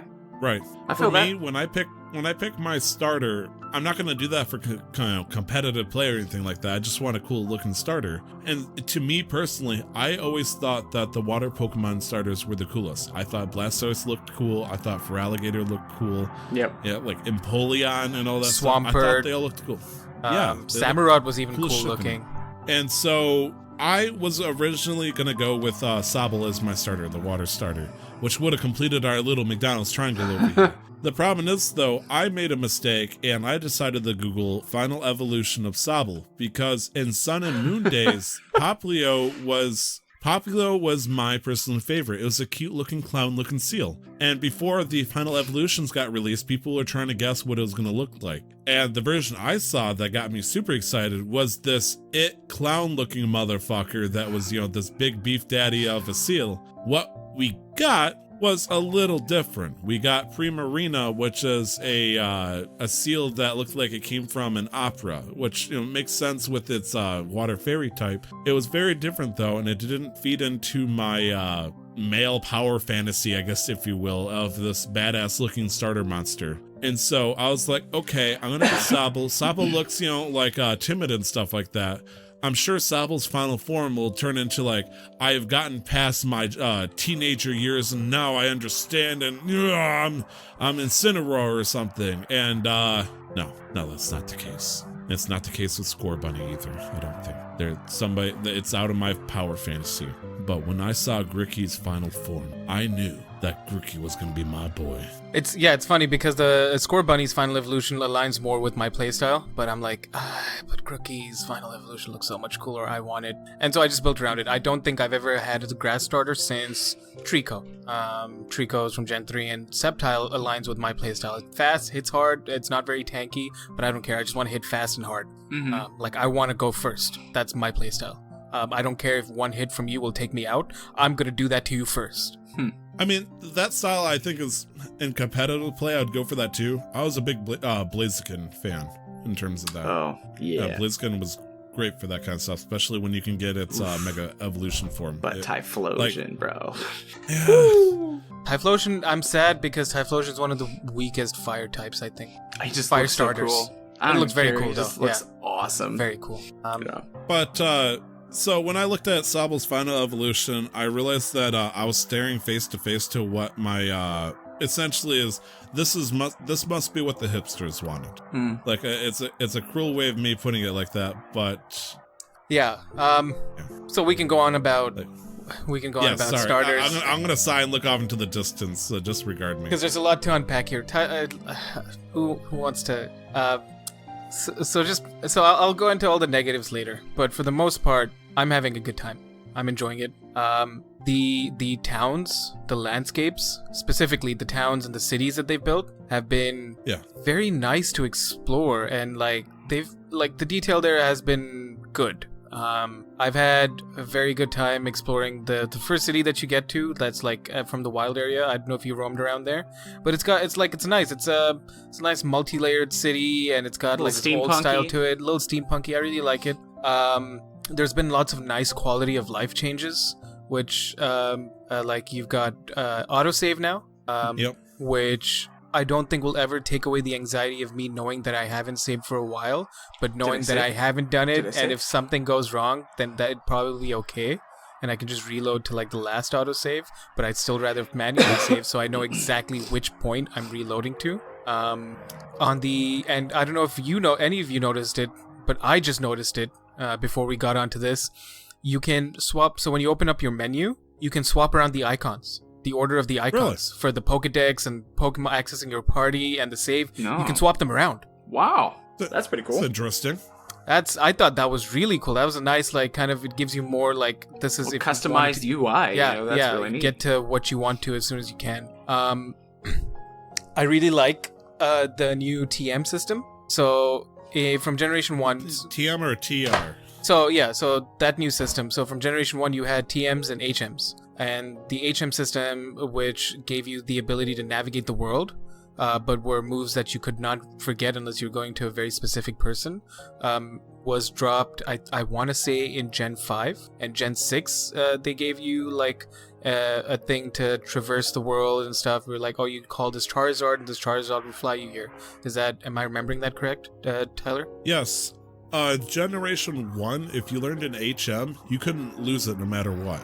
Oh, you couldn't lose it no matter what? So there was no move deleter in Gen 1? I believe, I'm not even sure if there was one in Generation 2. If you learned like Surf or something, it was there forever. It wasn't until Ruby Sapphire that there was a move deleter. I feel like there was a move deleter in, at least in Crystal, in the town where you fight Claire. Okay, I mean, if you say so, I know which town you're talking about, and it seems like there might have been something there. I think you're right, actually. Now that I'm thinking about it, there would have been a move deleter there. I just looked it up. There was a move deleter. Sorry, in Generation 2. So yeah, no. Generation 1 there wasn't, but Generation 2 onwards there was. Right. And then after, I believe, Black and White, I think starting in X and Y, they introduced the concept of, hey, let's not lock down your moveset with an HM-style move. Let's just rent you a Pokemon you can use or some other bullshit that'll let you get around. Or otherwise, just make it a TM. Yeah, because that led to you having certain Pokemon that became HM slaves. Right, so you'd have the Bidoof. I was gonna say the word, but okay, yes. I mean, that's the community-based word. So you'd have a Bidoof in your party that would be able to do Rock Smash, Cut, Surf, and whatever else, and then you just pull them into your party just to navigate the world, and then you put them away, so that you didn't have to bog down your party with it. But certain moves, like I think Surf, did 80 special damage, which were pretty okay to have around anyways, if you wanted variety, or if your water type didn't learn any better like water type moves. So some moves were okay, some moves were not so great to have around because they just didn't do any damage and they wouldn't cut it at higher levels. So Generation 6 removed that, and then they made TMs unlimited use. I want to say that's Generation 6 as well. And then Wait, what? Yeah, so TMs used to be they used to have one use, but then Generation 6, X and Y, and Sun and Moon, they were unlimited use.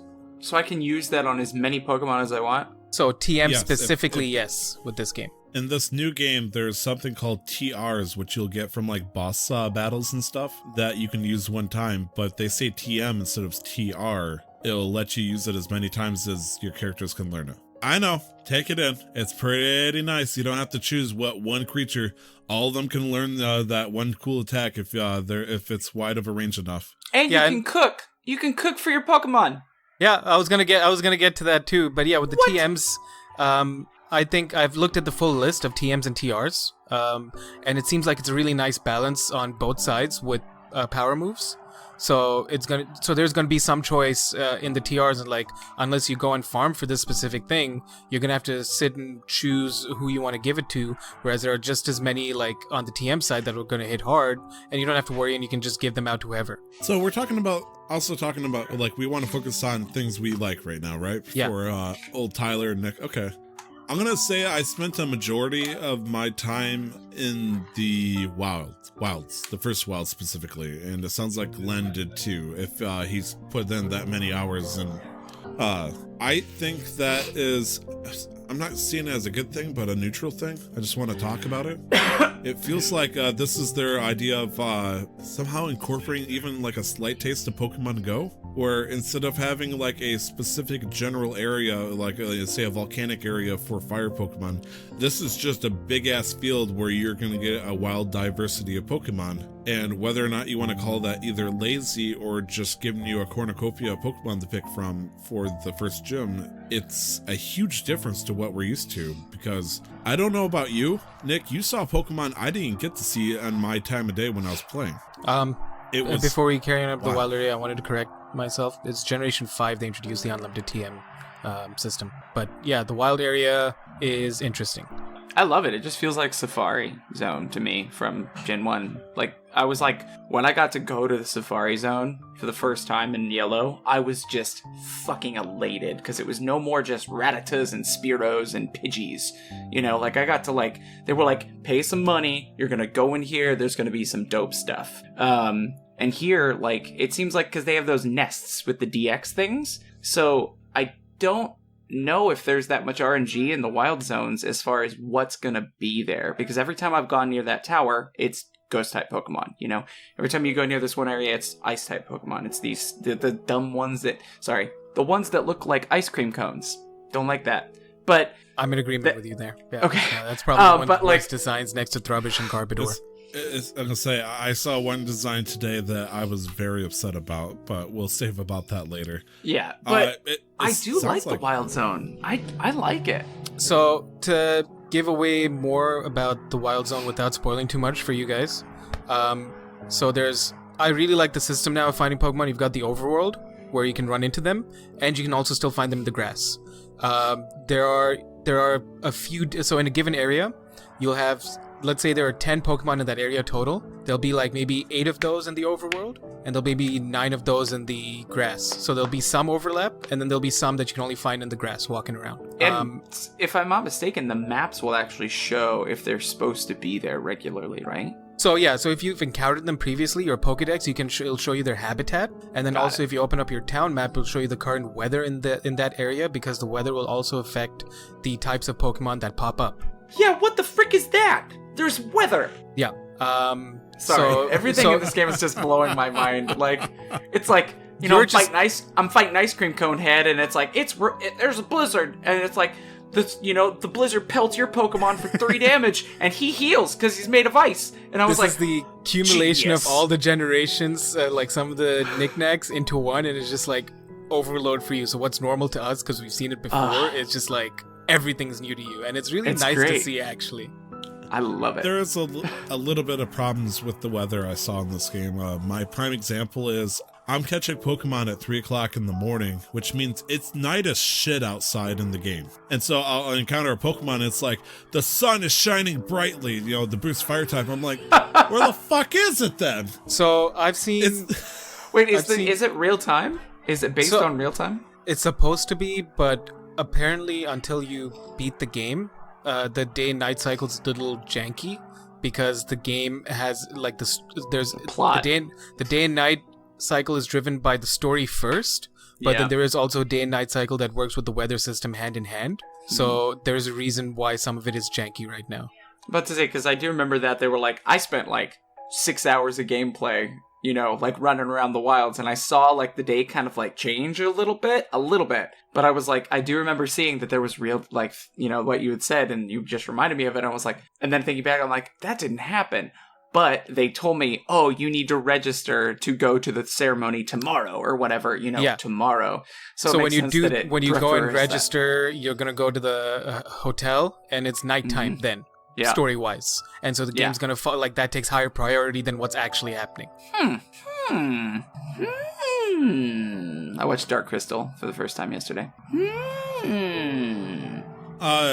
So you kind of called them out. You called them DX. Are we talking about the Dynamax? Yeah, where they got the things and you can get watts and stuff and have a chance to, like, group players around you to, like, I don't know if this is spoilers. No, it's not. Like, this has been known for a while. Yeah. Okay, good. Okay, yeah. Like, where they have those red things with the lights in the air, and you can collect the watts, and then also, like, have a chance to, like, you know, have your gigantic score bunny fight the other thing. I don't know if we knew about the watts, but But no, I mean, that's fine. It's a new currency. It's that just you a can earn in different the wild currency, area, yeah. and you can do a whole bunch of things with it. We're not gonna give away too much. Pro tip: talk to the fisherman. Yeah. Wink, wink. Have either of you cashed those Watson yet? Watson? No, there's like vendors right at the entrance to the big town. Oh, you can get like life something. stones and stuff? Yeah. You can get a bunch of things. You can buy food for cooking at the camp, and you can buy a few other things. I don't want to give that away. And there are other things you can do as well that I'm not going to tell you guys until you find out. Oh, because you're further in the game, yeah. So it's valuable to, because I was like, I don't know how I'm going to spend all of these watts. So it's not valuable. bad if I hold on to them? No, hold on to them. Okay. I mean, unless you see something you like, I'm not about to tell Honestly, you how to spend your I've currency. not been... I've had no reason to spend them other than talking to the fisherman. We'll talk about the watts after. But yeah, no, like it's cool. They've added 2 different currencies that are relative and useful. Like they're like relevant to the areas and what you do with them. Yeah. And so I guess in my head, I kind of want to know what our teams are right now. I just tried to turn mine on so I could show you, but apparently my chart it died. So I can throw it on the charger and then show you in a little bit. Actually, why don't I use this moment for you guys to continue to talk? I will go plug this bad boy in and say goodbye to my wife, and then I can show you later. Okay. Perfect. Okay. Be up. So Tyler, do you want to know my do you want to know my team? Yeah, are you like not excited to tell me, or is it spoilers or something? My team is pretty much fully assembled, I think, from everything I've seen. Really? I'm. There might be maybe 1 or 2 more changes, but for the most part, fully assembled. So my Grookey, I've got it to the final evolution. Nice. I have a Dreadnought, which is Choodle's evolution. I have a Centiscorch, which is that big fire centipede that we saw. Yep. I'm starting on the evolution line from Impidimp, the little silly little fuck, like the little like the little pink tiny little troll imp thing. Okay, sure. The silly one. I'm starting on that evolution line. I'm in the second one. What else do I have? I've got a really cool looking Pokemon, but I don't want to tell you what it's called just because I don't want to spoil it on the show. But it's a electric poison type. It's a I guess I shouldn't say it out loud either, huh? I mean, that you get from the breeder house. Yeah, I just don't know how much people want to know or not. But yeah, so okay, I got Toxel, and I have the evolution for Toxel, and it's pretty badass. Right. I didn't know whether I wanted it or not, and so I looked up. I was like, well, what's it turn into? And I discovered there's mechanics to it that's pretty freaking dope. Yeah, I don't think that they have an impact on anything, but it just gives you. Yeah. It's just an aesthetic thing. And then I have a Sirfetch'd. Do you now? I have a Sirfetch'd. Yeah. Oh shit. And it's hard. Noise, guys. Good. Yeah, so that's my kind of team that I'm going for. I was running a Carkol, but... Are you making fun of me? No. Okay, just the whole charcoal Carkol thing. I have no idea what Pokemon you're talking about. So it's that little, the Roly-Coly. I don't know if you would have gotten that part, but it's the rock type for this generation.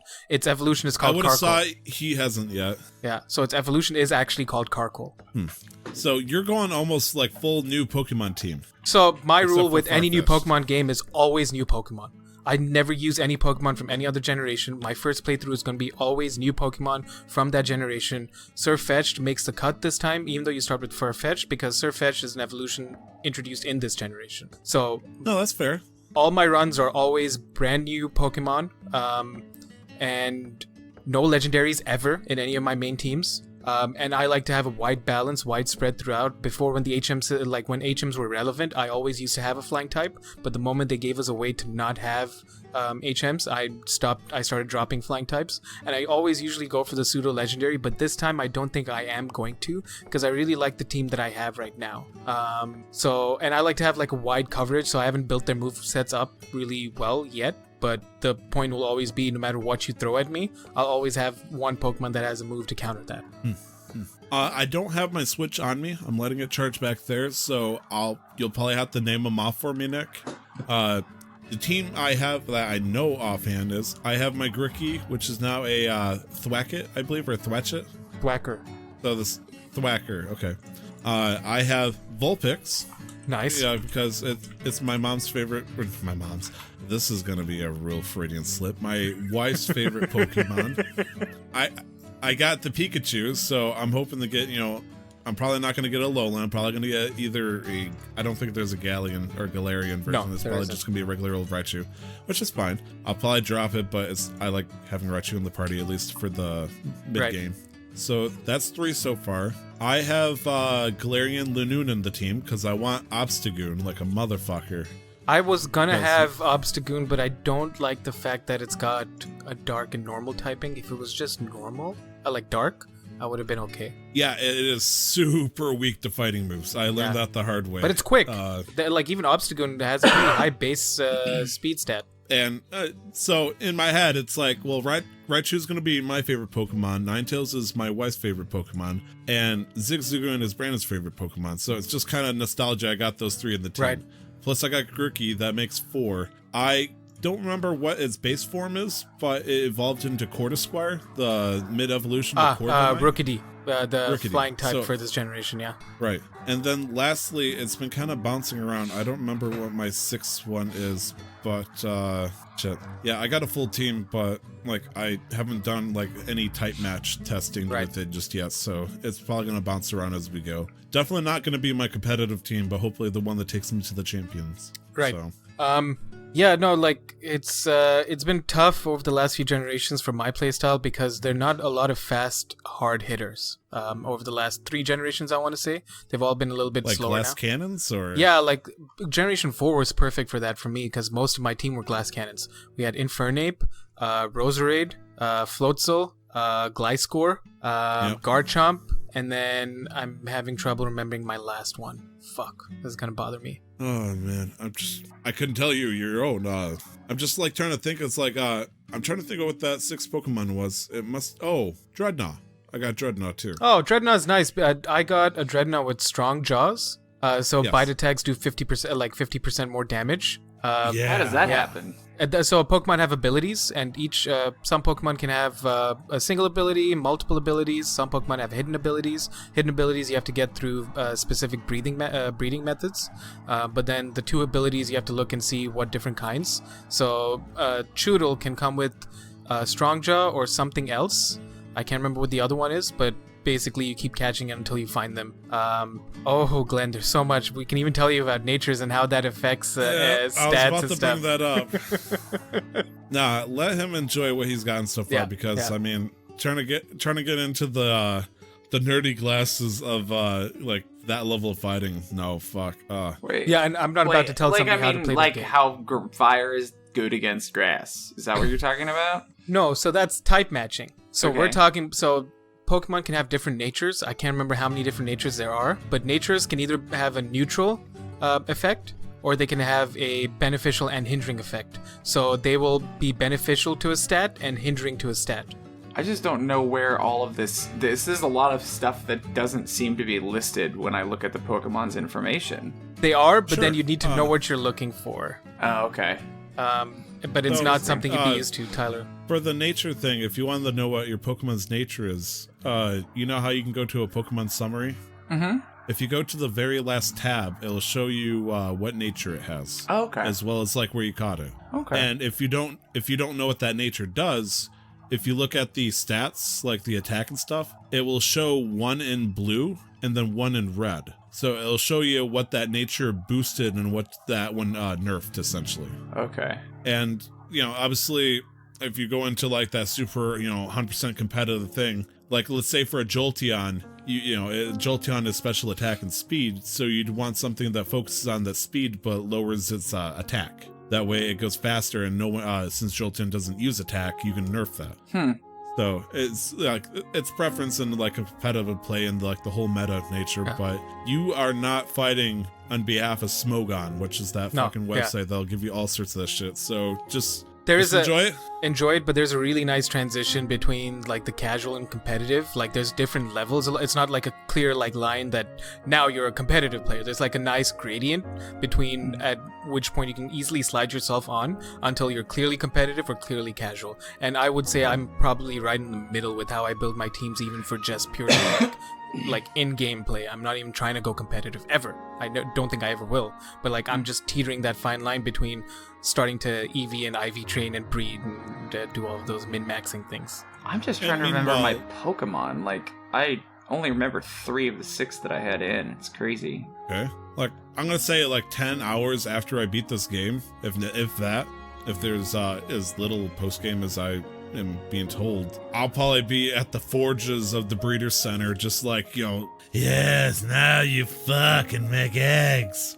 And So in terms of cool features, there are 2 more things which I think were notable. The the Trainer League cards, which I think was a really fun addition. Yes. It's kind of like trading cards, and you get to create your own and like update it whenever you want. And you get, as you keep going, I can tell you now, each area that you visit, I'm pretty sure, and after each gym you beat, you get more kind of like backgrounds and effects that unlock. Yeah. And even like printing, like the foil, you even get more options and those unlock instead as well. of just matte or plastic or whatever it was. Yeah, right now I have one other one, but I'm assuming there are going to be at least a few more that unlock as you go on. Nice. Yeah. Okay, cool. Do you want to hear the 3 that I guess I do remember 4 of the Pokemon I have in. I have Magikarp. Okay. Because I want that Gyarados. There. Kirlia. Kirlia. Okay. Kirlia.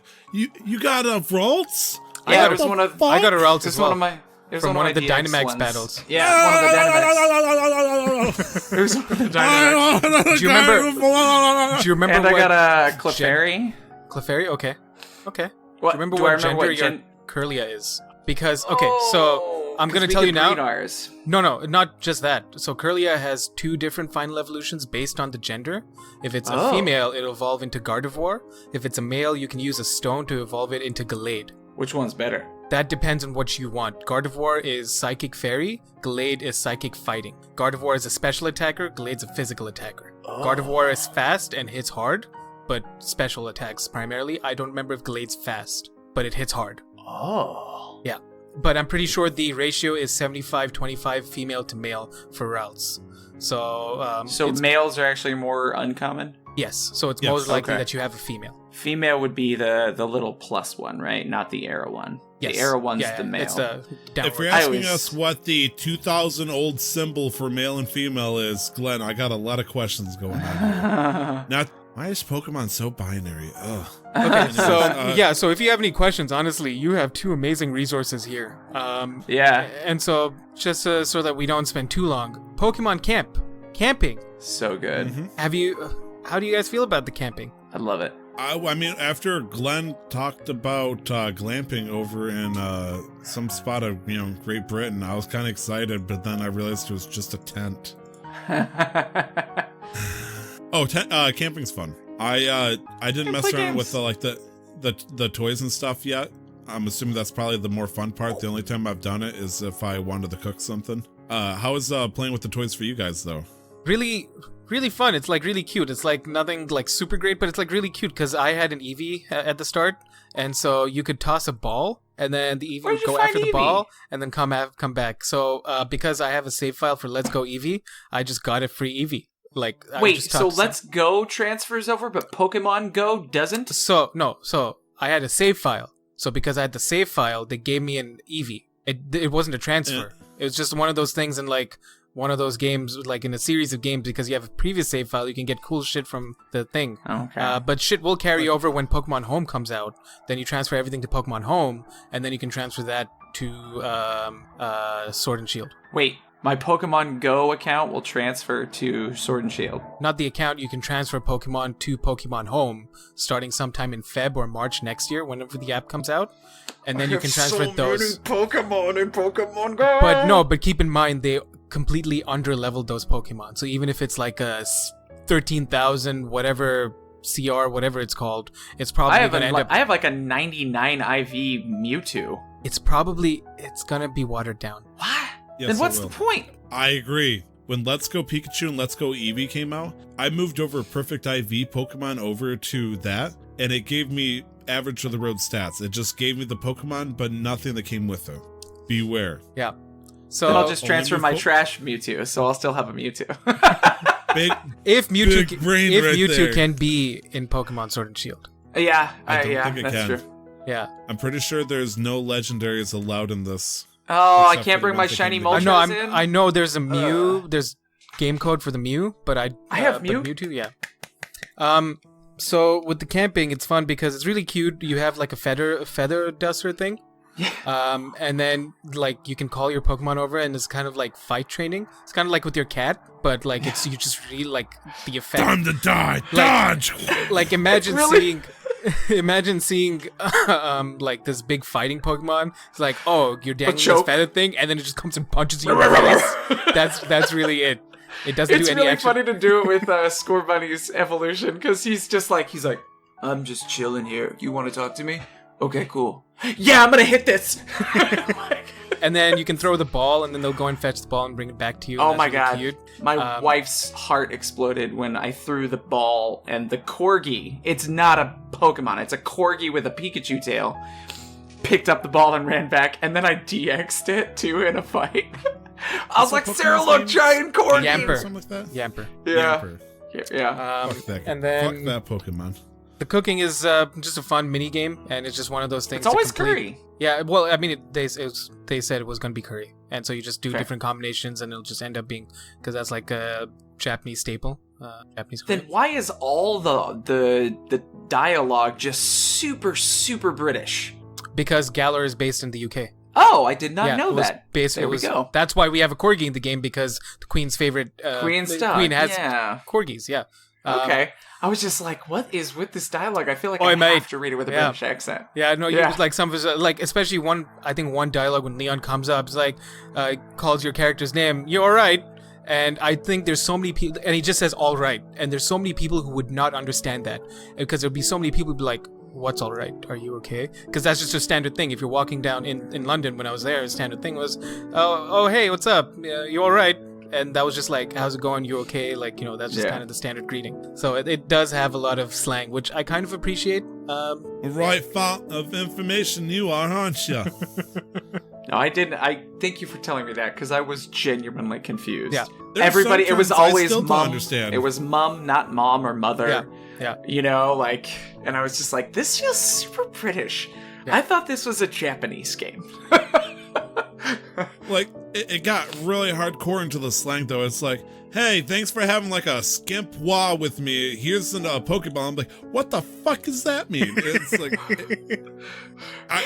that was not the term, but it was like, it was some, like, okay, yeah. There was one time when I had my roommate Dylan has spent a decent amount of time in the UK, and I was like, what does this mean? I literally just didn't go past the dialogue because I was playing on the TV at that point, not on the handheld.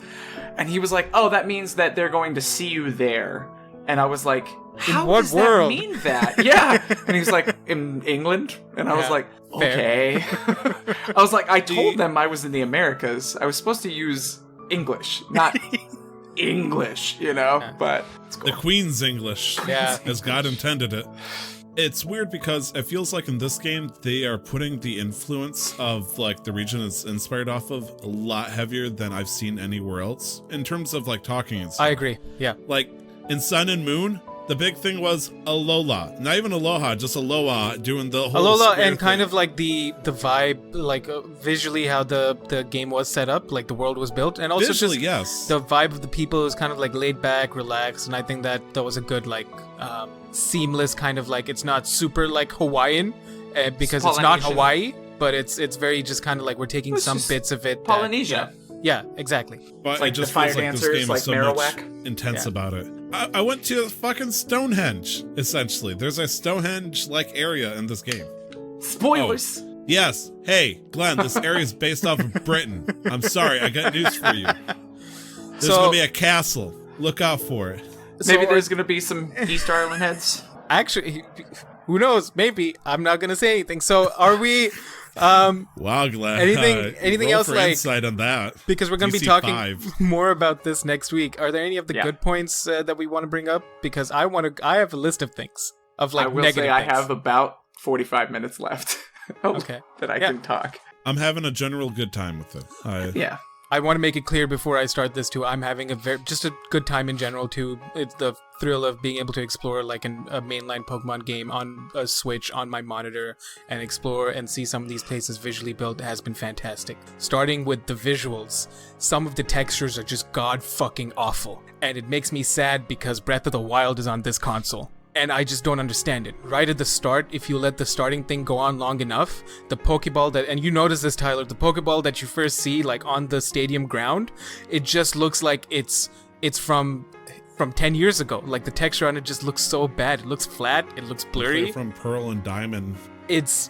And then it's just like textures at a distance, like textures when you're roaming the world. Like in town, some of the textures are great, but textures when you're roaming the world have just been disappointing. Like when you're roaming the wild area, the trees look god awful. How could the trees look so bad? Like I honestly feel like the trees look like shit compared to like... My reference is a Game Boy Color, so I can't give input on that. It looks like it came from Ocarina of Time 3D, where they just took the same style thing where it was an updated tree with sprites for leaves, but they really didn't try. Right. Glenn, and in your defense, I understand that, but then when you see gameplay of Breath of the Wild and what the Switch can do, I think you'll understand what I mean, because there's things like the Pokemon popping up in the overworld when you're not like... when you're kind of like medium range, so you're not even like super far out.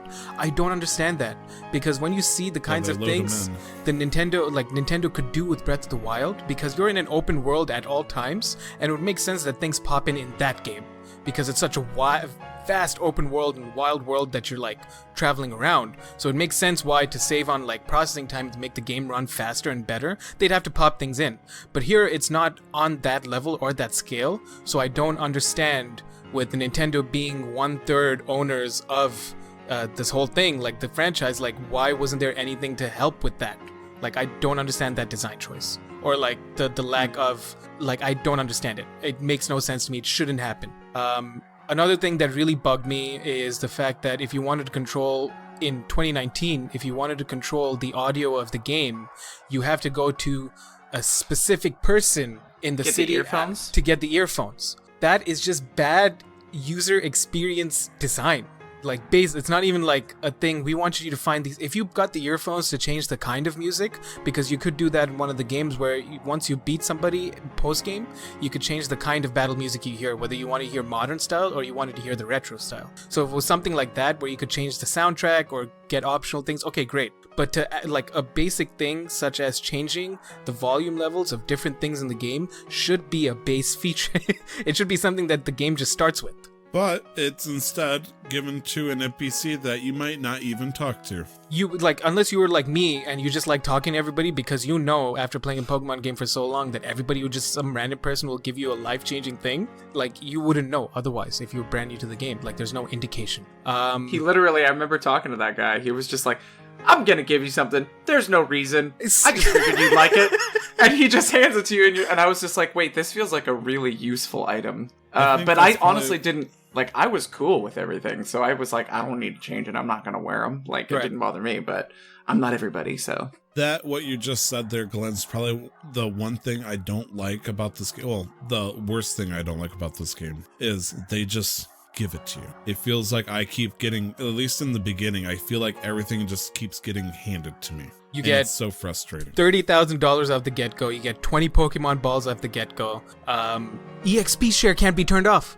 XP share cannot be turned off, which is a stupid thing. I love that so much. I'm not saying now because I had to. No, and Gen 1, you had to, like, it's like, I want to level up a Magikarp.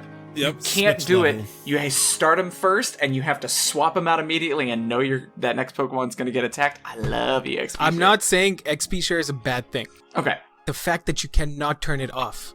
In Generation 6, Generation 5, Generation 7, I think, whenever they introduced like the mass XP share, you had the option to turn it on and off, which is just a very basic, good design choice, because some people might want to play the game at a higher difficulty, but there's no difficulty option, so by turning it off, you'd have to go the extra effort of training everybody. And I have this thing here, it's I'll find the full article, but Shigeru Omori, the director of Game Freak, those who have it turned off, he said this about XP share. Those who have it turned off want to train one specific Pokemon. We thought, is there a way to achieve that?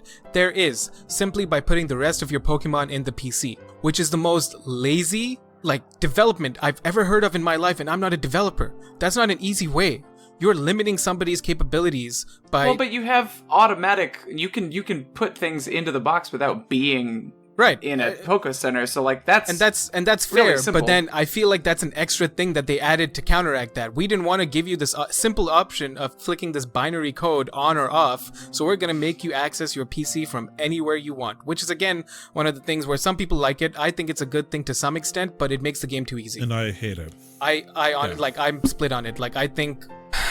I think there's a very fine line. It's a hard line to balance between catering to casual players and hardcore players, but this is one of those things where it's just clearly there used to be a thrill, there used to be a challenge in being able to go back and forth or to the next area and then going to the PC there rather than just accessing on the go. But then again, I feel like that's one of the things a casual player wouldn't mind, and that's fine. I just feel like you had toggleable options at the very least for certain things. I mean, the fact is, in terms of the link access your PC from anywhere, I can just not do it, and I've never done it. Right? It's just as simple as that. But same. I haven't either. Just it, even with Sun and Moon and Ultra Sun and Moon, it's just been handholdy throughout. I remember when Gary was a badass, your rival was a badass, and they kick your ass. Hop is a baby. Hop is a wheeze. He's Hop terrible. Needs to grow, and it's been the case for 2 or 3 generations now, where your rival, who's supposed to be your biggest challenge, will pick the starter that's weak to yours. See, I would love if they would just make them have scaled levels for what you have done with your Pokemon. See, now we're roaming into territory where it's kind of choose your difficulty, and I would like that too, honestly. Yeah. I would appreciate that. I'm into literally, that. I was at double his level by the time I fought, every time I fought him. Nick, you're muted. It's also stupid when you start the game and you do your first battle with him and you pick your starters. He has 2, but it doesn't matter because you're going to beat him easily, his first Pokemon, which is a Wooloo, and then conveniently you're going to get enough XP to level up and also learn a type move that's going to be good against his starter. I think it's a good way to, especially if this is I think you're right about the balance thing, but especially for the fact that this is effectively introducing Pokemon to a younger generation than it's ever been introduced to. That's a great way to make sure that they understand, hey, when they level up, they can learn things. When they level up, it's introducing the concept of all these things that we've known for so long into these younger kids' brains. So, I agree. I don't know. I feel like some of the hand-holding is kind of necessary because of the audience they're looking for, I understand. It's just more long-term gripes. Tyler, would you agree with me that this has not been as hand-holdy as Ultra Sun, Ultra Moon, and Sun and Moon? Because that shit, they held your hand for so long. I would like to say so. Tyler, you seem so sad. Well, if you think about it, in Generation 1 and Generation 2, you had 2 rivals. You had Gary, and then you had, they usually called him Silver, or whoever you want him to be. Yeah, the guy that stole the Pokemon, and, he was a dick to you. And you get a little smug satisfaction when he rarely came up and said, hey, I'm the best, you better get out of my way, and then you defeat him handily. It's I don't understand it. Well, how are you so good? It gave a sense of appreciation. But instead, in these past few games, it's hi, your best friend is actually the relative of a very important person. In this one, they take it to full 10. Hi, you're friends with this kid who's been coddled and loved into thinking he's going to become the Pokemon champion. Because his brother is. His big brother is in fact the champion, and since his brother keeps saying, hi, I'm the unbeatable champion, you're my little brother, he's got himself so fucking entitled and starstruck that it's just mind-blowing. And then, this champion brother is I'm not going to be surprised if he becomes a straight-up villain. When Leon looks at you, it's hey, you need to be his rival. It's okay, but you need to get 2 miles away from your son. Or not your son. Oh god, that'd be new territory. Oh shit. Anyways, sorry, I didn't mean to break into the lore there. I was just saying Wally had more backbone than Hop. And that's saying something. Yes. Wally is basically your rival who isn't a bad person from the 3rd generation, but he had such character development going from the sickly, meek child to, I am strong. Let's fucking do this. And it's all right, let's butt heads together. But this one's like, let's hold hands. Except this shitbag is so entitled, like, I'm gonna be the Pokemon champion. Watch out, world. My name is Hop. And he's like, I'll race ya. Just give me 5 minutes to run ahead of you in this cutscene. Every time. It's like, I'm like, how am I supposed to beat him? Ever.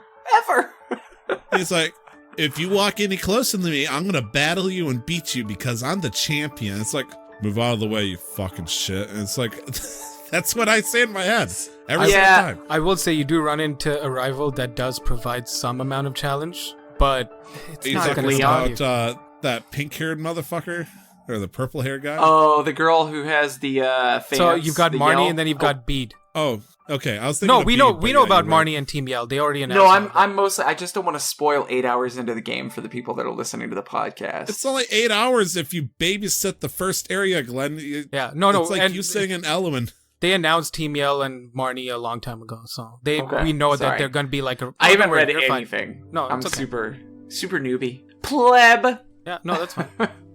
No, he's right. I'm an OG pleb. I'm sorry, Glenn. That's our bad.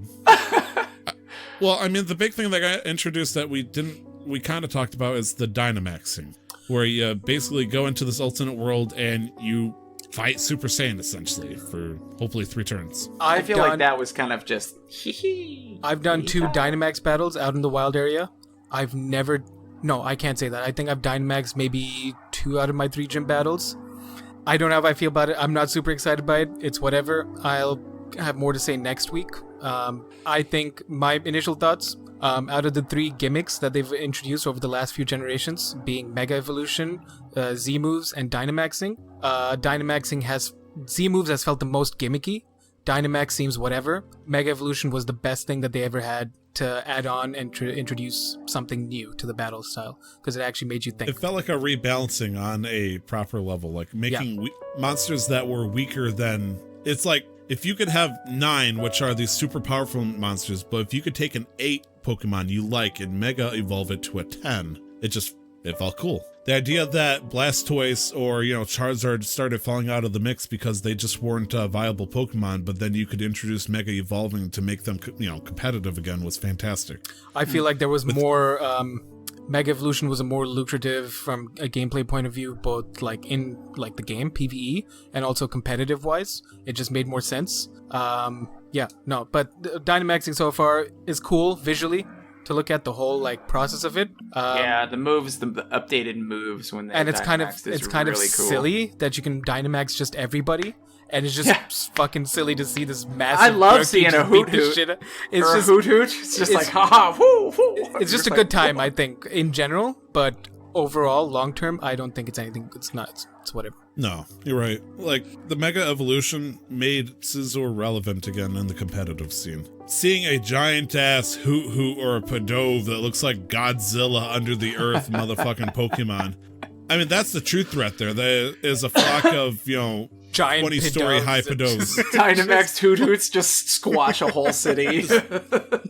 Just Leon lowering his undefeated sunglasses going, my God. My God. No, he wouldn't say that. No, the moment, anytime, I'm convinced that all he knows is, hi, I'm Leon, I'm the undefeated champion. Hi, I'm Leon, I'm the undefeated champion. And I'm bad with directions, always. Just bad with directions. What did he say? Champion. He said right at the start, thanks for guiding me here. No, I don't know how I found you. I'm pants with directions. And that's slang I'd never heard before. Yeah. And one of them was he literally... said on shirts, so I was like... One of them was literally guiding him to Professor's house in his hometown.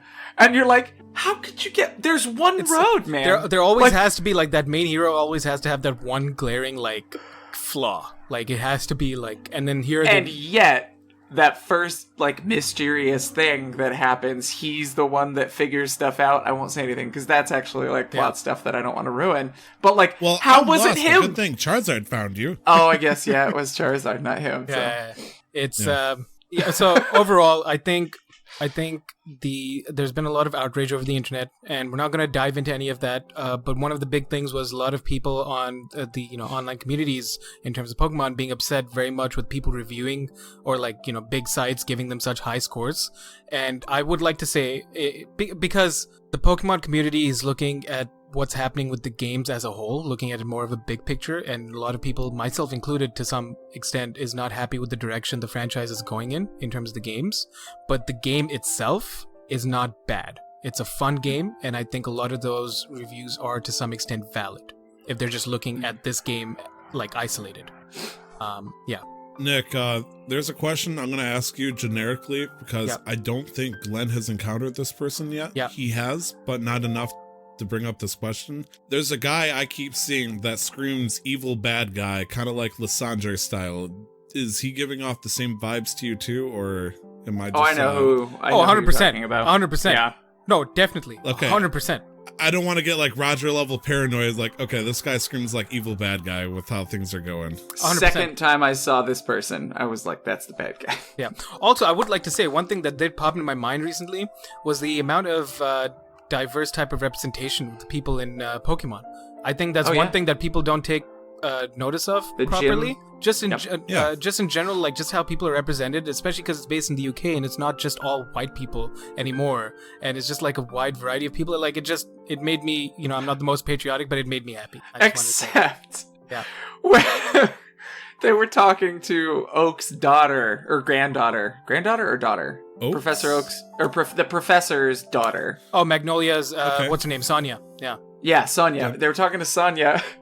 And what's his face? Leon's like, well, what can I say about her? She cooks pretty well. I was like, what are you gonna say now? Well, go make me a sandwich, you sexist ass! Like, and she's like, no, I really do love cooking. And I was like, all I'm gonna say to that is, I immediately understood that as their relationship specifically. That's fair, but it came no, off. I see what you mean as well.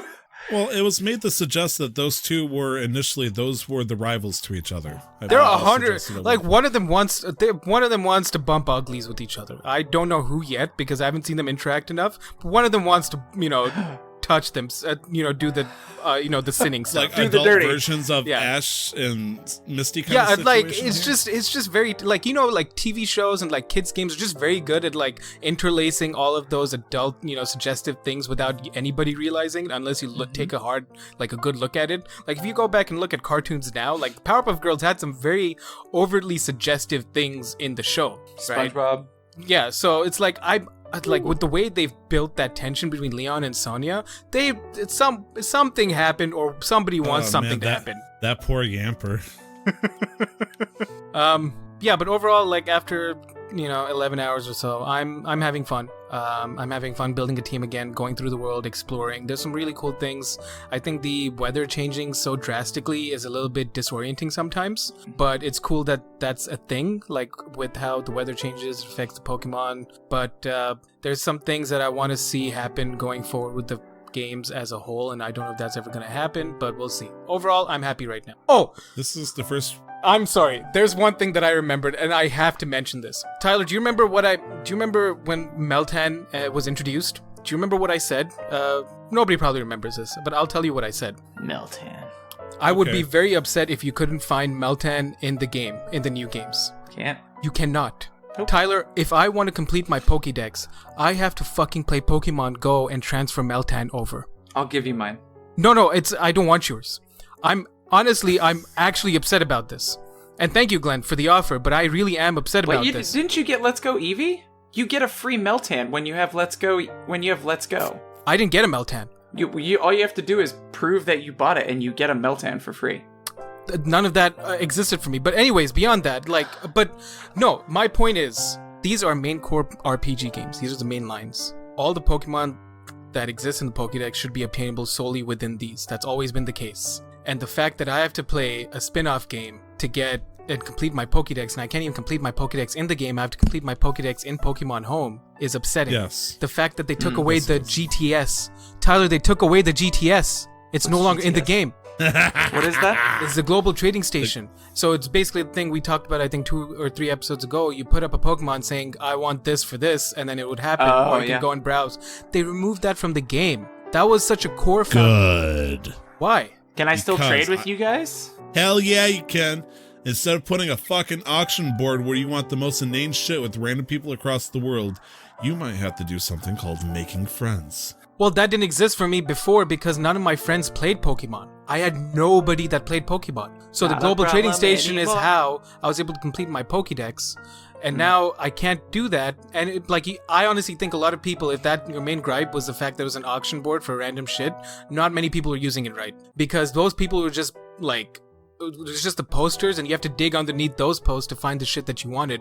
And I managed to find a whole lot of shit that I needed to complete, just no problem. It only took at most a day to get the trade complete. Nick, we live in this day and age where we can build communities.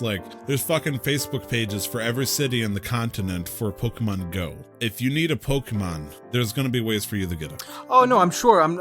The point is that they're taking away so many things that have been so good. It's like we're regressing. There've been so many little fun bullshit things that they've introduced over the generations that have just gone. Did you know, Glenn, that in Generation 4 games, Diamond, Pearl, and Platinum, you could put stickers on your Pokeballs so that there'd be special effects every time you threw a Pokeball? Nope. No, why would he know that? That's rhetorical. Thank you. Sorry. For mentioning that was rhetorical. Nick, I might change my answer with this. GTS technically offers, or at least it kind of did at one point, offered online random battling. Did they take that away too? No, that's link battling still exists. Oh, okay. Yeah. Ain't no lie. Bye. So everything that you've seen in the YCOM that you've already accessed during that one Wonder Trade, that's all you have. Okay. Yeah. You guys seem divisive about this. And I'm sorry for that. You very much valued the GTS, and you definitely don't at all.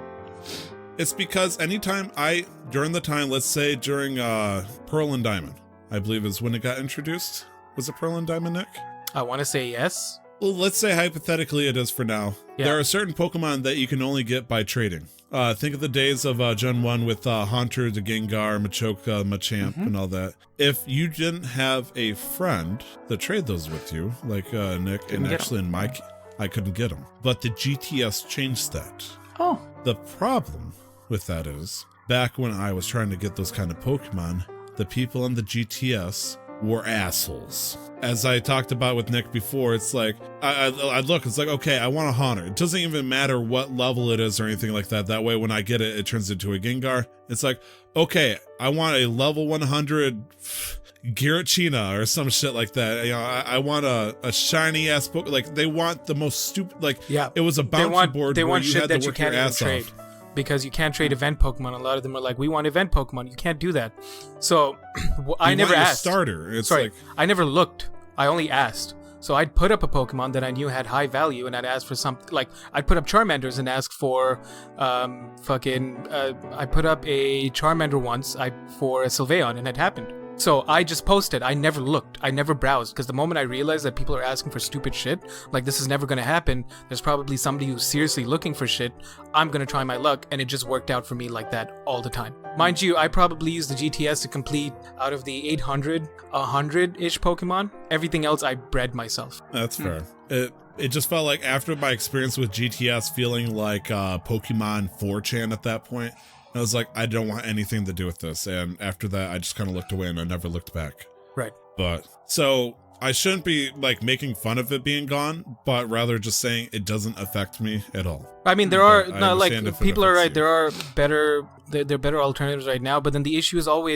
there's always going to be something that you want that none of your friends will probably get. That you could probably get from somewhere else. Is it possible that within the context of Pokemon Home, they could bring a feature that gives you some semblance of that? It's just gonna be like Pokemon Bank. It's just your Pokemon storage. Okay. Yeah. That's all it's gonna be. It's gonna be linking all apps. But I'm still seriously pissed off that I cannot get Meltan or whatever. You can. I'm telling you. You have Let's Go. Dylan, he had Melton the day he bought it. How do I do that? Do I have to get a mystery kit?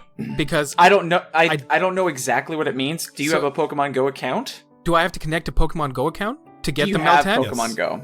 Oh, yeah, I'm not doing that. Fuck that. Fuck what? I don't even have Pokemon Go anymore. That's all you have to do. Game, but it's his pride at stake at this point. That's all you have to do to do it. It's such a convoluted way of obtaining a Pokemon. Why? Because, well, I mean, I don't know the logic or reasoning behind it. I don't have as many years invested into this, but I'm going to try and give you some outsider perspective. That's all this is, Nick. I understand you're frustrated, and I don't want to disrespect because you're No, frustrated. no, it's not. It's not you. No, it's not you. Okay, don't good. worry. No, no, it's but not you. I just want to let you know. But like, if the only thing keeping you from doing it is that you don't like Pokemon Go because of the non-exclusivity of a Pokemon that you can't receive, it feels like it's just your pride standing in the way of a complete Pokedex. Oh, no, 100%. It's 100%. It's my pride. Guaranteed. Because I would trade you. I mean, I'll let you connect to my Pokemon Go account and you can take them out. Like, I don't care. I want you to have a complete Pokedex. No, I will probably have to do that to get my Meltan because I have no other way. I'm not playing. Do you have to have Meltan in Pokemon Go to get Pokemon Let's Go? Like the Meltan in Let's Go? No. So just connecting it gives you the Meltan? Well, what it is that you get, you connect your, I think you somehow verify that you purchased Tyler it. would know. Tyler's a Pokemon Go expert. Oh yeah, here we go. You've done Let's Go and Pokemon Go, so I haven't done Let's Go, so I just know that he had a Meltan the day he bought Let's Go. So how it would work, and Nick is correct in saying this is convoluted, the basic way of doing this is you would have to connect your Pokemon Go account to Let's Go, and then you would do a trade, which would initiate you getting a gift, or a transfer, if you will. Okay. You open that up, it gives you the ability for Meltan to appear for a certain amount of time in Pokemon Go. Oh. You catch 300, I believe, 300 Meltans to evolve it in Pokemon Go, and then you transfer it over to Let's Go. Yeah. No, because he had his day one. It took no time at all, and he had a Meltan. I had to do it the hard way. I did the mystery quest, where you have to do all the crap, and you have to like find an Aerodactyl, which is one of the rarest Pokemon in Pokemon Go. I mean, this could be very simple by Googling how do you get Melmetal, which is the evolved form. I can't. Yeah. Oh no, my phone isn't dead. I was like, I don't want to clickety clack and ruin the audio. I don't want to do it right now. Either way, frustrated about the GTS not being there. Frustrated. No, about the GTS is whatever. The GTS is just like, it was fueled by the fact that it's so convoluted to get Meltan regardless of whether you just have to connect and then get it into Let's Go, and then from Let's Go connect it to Pokemon Home, which is not yet available, and then from Let's Go, from Pokemon Home, I'd have to keep it there because the Pokédex is not complete, so I can't do anything except keep my Pokemon in a cloud server, which I'm not gonna do because I had the scare, and Tyler knows this. I thought Pokemon Bank is the current application that is a cloud service where you store your Pokemon. I thought I left my Pokemon in Pokemon Bank, and it's a yearly subscription, and if you forget to renew it, there is a chance that the Pokemon in your bank will get deleted. Fortunately, it was all on my cartridge for Ultra Moon, and it's on my 3DS, and it's all safe, but I'm not trusting any cloud service with keeping all of my 808 Pokemon currently in one place. So I will never be able to have the joy of having all of my Pokemon in one game ever again. Until Meltan is released in a game. No, what I mean is just in general, I will not be able to have all of my Pokemon in one game ever again, currently. Because you cannot get all of your Pokemon in Pokemon Sword and Shield. There's a limit on 400 something Pokemon. That was the whole Dexit thing. Which... Okay. So, Glenn, I posted it in the chat here. If there is a different way, this was from a document that came out last month, less than a month ago, actually, where it is, in fact, you get a special box, which is what you get on Pokemon Go if you do a transfer over to Let's Go. And that gives you the timer to catch Meltan or cause it to appear in the area. And it would take 400 Meltan candy to make Melmetal. So to get Melmetal, yeah. No. Yeah, for sure. To get Melmetal, yes, but not to get Meltan. That's all, yeah. Problem is, though, if you transfer over Meltan, no matter how much you level it up, it won't evolve. The only way you can evolve it is in strictly Pokemon Go. Which... That's dumb. You know, no, I agree. I think the whole part, like Pokemon Go itself, like I was super excited about it, and then it was just like, oh, you don't have to catch one Pokemon and find out that it has the moveset that you like or whatever, and then like love it and care for it and evolve it. It was catch a billion until you catch a perfect one and send those other ones away for candy to level the other ones up. Like it felt just... It was a hardcore version of getting a Gyarados, essentially. Oh my god, getting Gyarados. Or that one, what's it called? It's like a bird. I don't remember. It looks like a peacock, kind of. Like a flying peacock. I got a shiny one of the pre-evolution, and it had 400 to get to that. Or Whale Lord. Altaria. My Whale Lord took so much candy to get it. Swablu. I've walked so many kilometers because I don't know how many miles I've walked. Regardless, this is one of the things that I realized early on, and I absolutely hate it. and I claimed I was gonna hate it because I don't think, and like Glenn, you are right, very much. Even Tyler was right. This is my own personal pride. I don't think a spin-off game should have any impact on the main like line games. I truly I don't think that's never happened. That should never happen because it's a whole thing. I mean, you don't create a dynasty that's gone on for 20 some years and then just go, oh, we're changing things now. All of you people who have stuck with us from the very beginning are going to have to get used to the fact that all the work you've done means nothing. I understand how that feels like a bit of a betrayal. I get it. I don't feel that way because I didn't get screwed like that because I just played Gen 1 and now I'm playing, what is this, Gen 8? Gen 7? Gen 8. This is Gen 8. Gen 8. Yeah. From 1 to 8, I played an emulator of Emerald, but I didn't even finish it. So if the regional Pokédex remains to stay out of the games, I don't see myself playing Pokemon long term. Really? Yes. Well, I mean, if enough fans freak out about this, just bringing the national Pokédex back, I don't understand how that would break the game. We're not the ones making the money, so we have no decision over anything. We're the ones spending the money. If you all go, hey, we're gonna stop playing because you've invalidated my last 12 years of work. I would like to think that would happen, but how many times have we seen corporations look at how fans have freaked out but still continue to remain on their bullshit just because they're still making money? That's the reason bad sequels still Blizzard is still Sonic. Well, okay. Blizzard, Sonic. The only thing with they Sonic, all heard the outcries and went, okay. With Sonic, all I'm gonna say is they said they needed more time, and within a few months they presented the new design. They had him all along. They 100%. It was a PR stunt. I honestly that really invalidates the hard work of a lot of graphic designers. This is tinfoil stuff. No. Okay, good. No, this is but I really think they're like, how can we make sure that this movie sells out? We're gonna make a bad design on purpose, but keep the good design under wraps. Release the bad design. Press is bad press. Yeah, release the bad design, get people to freak out, and showcase the new design after a little while. I don't know. I've just seen enough things on Twitter from animators and stuff that worked on it. With the right amount of money, anybody would say anything. But again, very clearly tinfoil stuff. Yeah, this tinfoil hat stuff. Sure. I'm being very speculative over here. It's okay. Yeah, no, that's all I have to say about Pokemon for this week. I don't want to keep going, otherwise my blood pressure is going to rise. We've added an additional hour scrapping out over Pokemon alone. Yeah. I think it's good to call it for now. That way we got it off our chest for this week. I'm sure we'll have another dump truck of information coming to you next week as we figure out what's going on over here. Because I mean, I still have more to say, but I've only had 1 day of play right now. Yeah. 1 day of play, and we got this so far. Games that are coming out this week. Glenn, are you able to take this? I would love to. Game releases. Looks like we had a game called Football Manager, which I assume is actually about soccer because the word football makes sense. You are Am I correct in this? Yes, you are correct. Great. This is I want to kind of like text-based. You're not actually playing the game. It's more simulation, so you just get everything set up, and then you just manage things that way based on numbers, data, and picking players and stuff. Yeah. It's amazing to see that sports games have come to that, where there's the side of people that are so interested in the analytics and the recruiting and just the strategy behind creating a team that they don't really want to play as a player. They want to see how... Anyway, yeah, Football Manager 2020. It's coming out on November 19th for PC.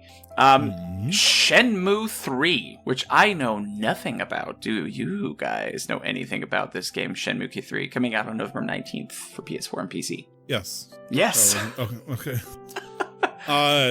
Shenmue is a game that I believe became super popular, but it got drastically limited because it came out, I believe, on the Dreamcast, Shenmue 2 specifically. Oh, okay. And the genre got filled by the Yakuza series, as I'm sure you guys heard about that a little bit more. But people are clamoring for this game to come back. I believe there was a Kickstarter for it to get it going, and eventually they managed to get this pushed forward. So...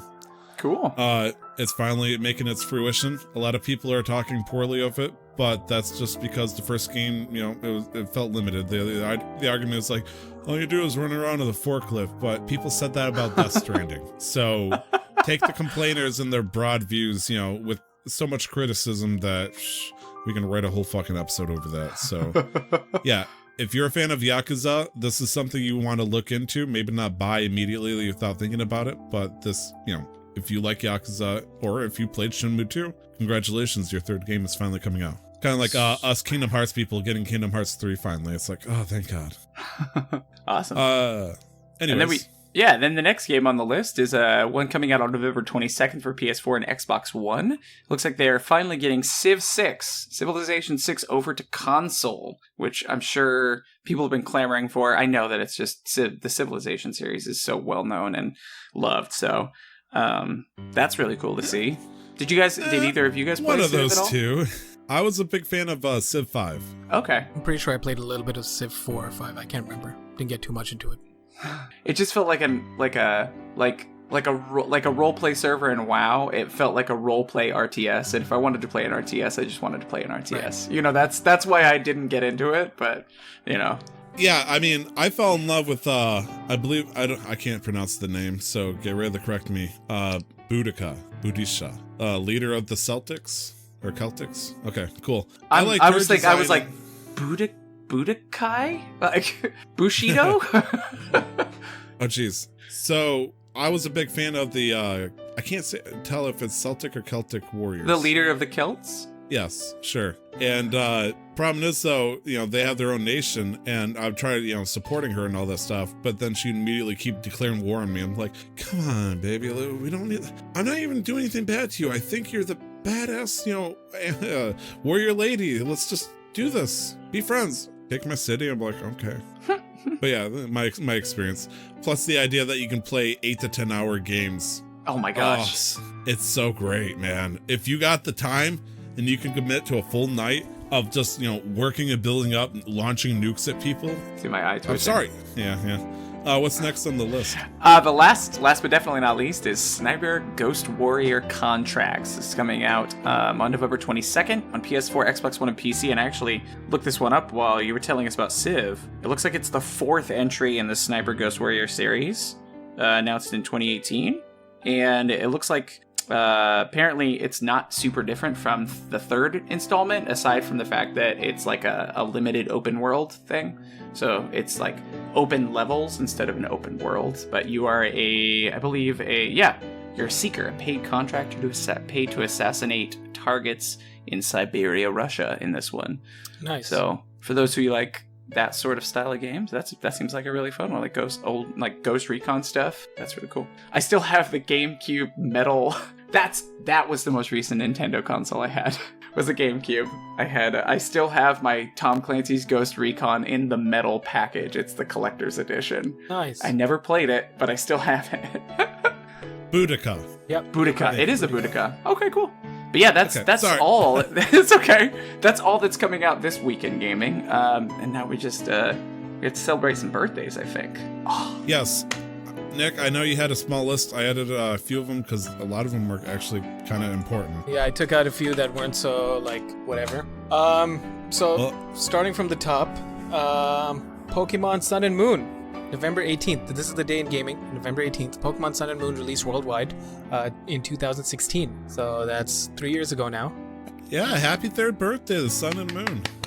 And then next, there's only one thing in 2014. No, I wouldn't do that to you, Glenn. 2 things. Dragon Age. To me, Nick. Sorry, there is only one thing in 2014 because the second one is non-existent. It's not a game. The joke is that this particular thing is like it doesn't exist because it's so bad. So Dragon Age Inquisition came out for the Xbox One, PS4, Xbox 360, PS3, 2014. Was this BioWare, correct? Love BioWare. 300 hours into that game. Nice. One save. Nice. Love that game. And also in 2014, we're celebrating the 5th birthday of the Nintendo Wii U, which is a console that performs so poorly, I consciously choose to not think about it ever. I'm kind of upset because I didn't know it existed, despite being a Nintendo fan, until 2011 or 2012, when Nick in the chat actually lent me his Wii U while he went over. Wait, are you saying 2011, 2012 when the Wii U came out in 2014? Oh, you're right. I'm sorry. You're just thinking about the Wii. Okay, so you're right. The Wii U did come out in 2014. So there was a point sometime after that I had no idea it existed prior to the, cue the joke. And then one day Nick showed up when he went overseas, and then he lent it to me, and I eventually just bought it from him. I am being told now by an insider source that I am wrong as to the release date of the Nintendo Wii U. No, he got deployed at that date. No, the Nintendo Wii U came out in 2012, the same day,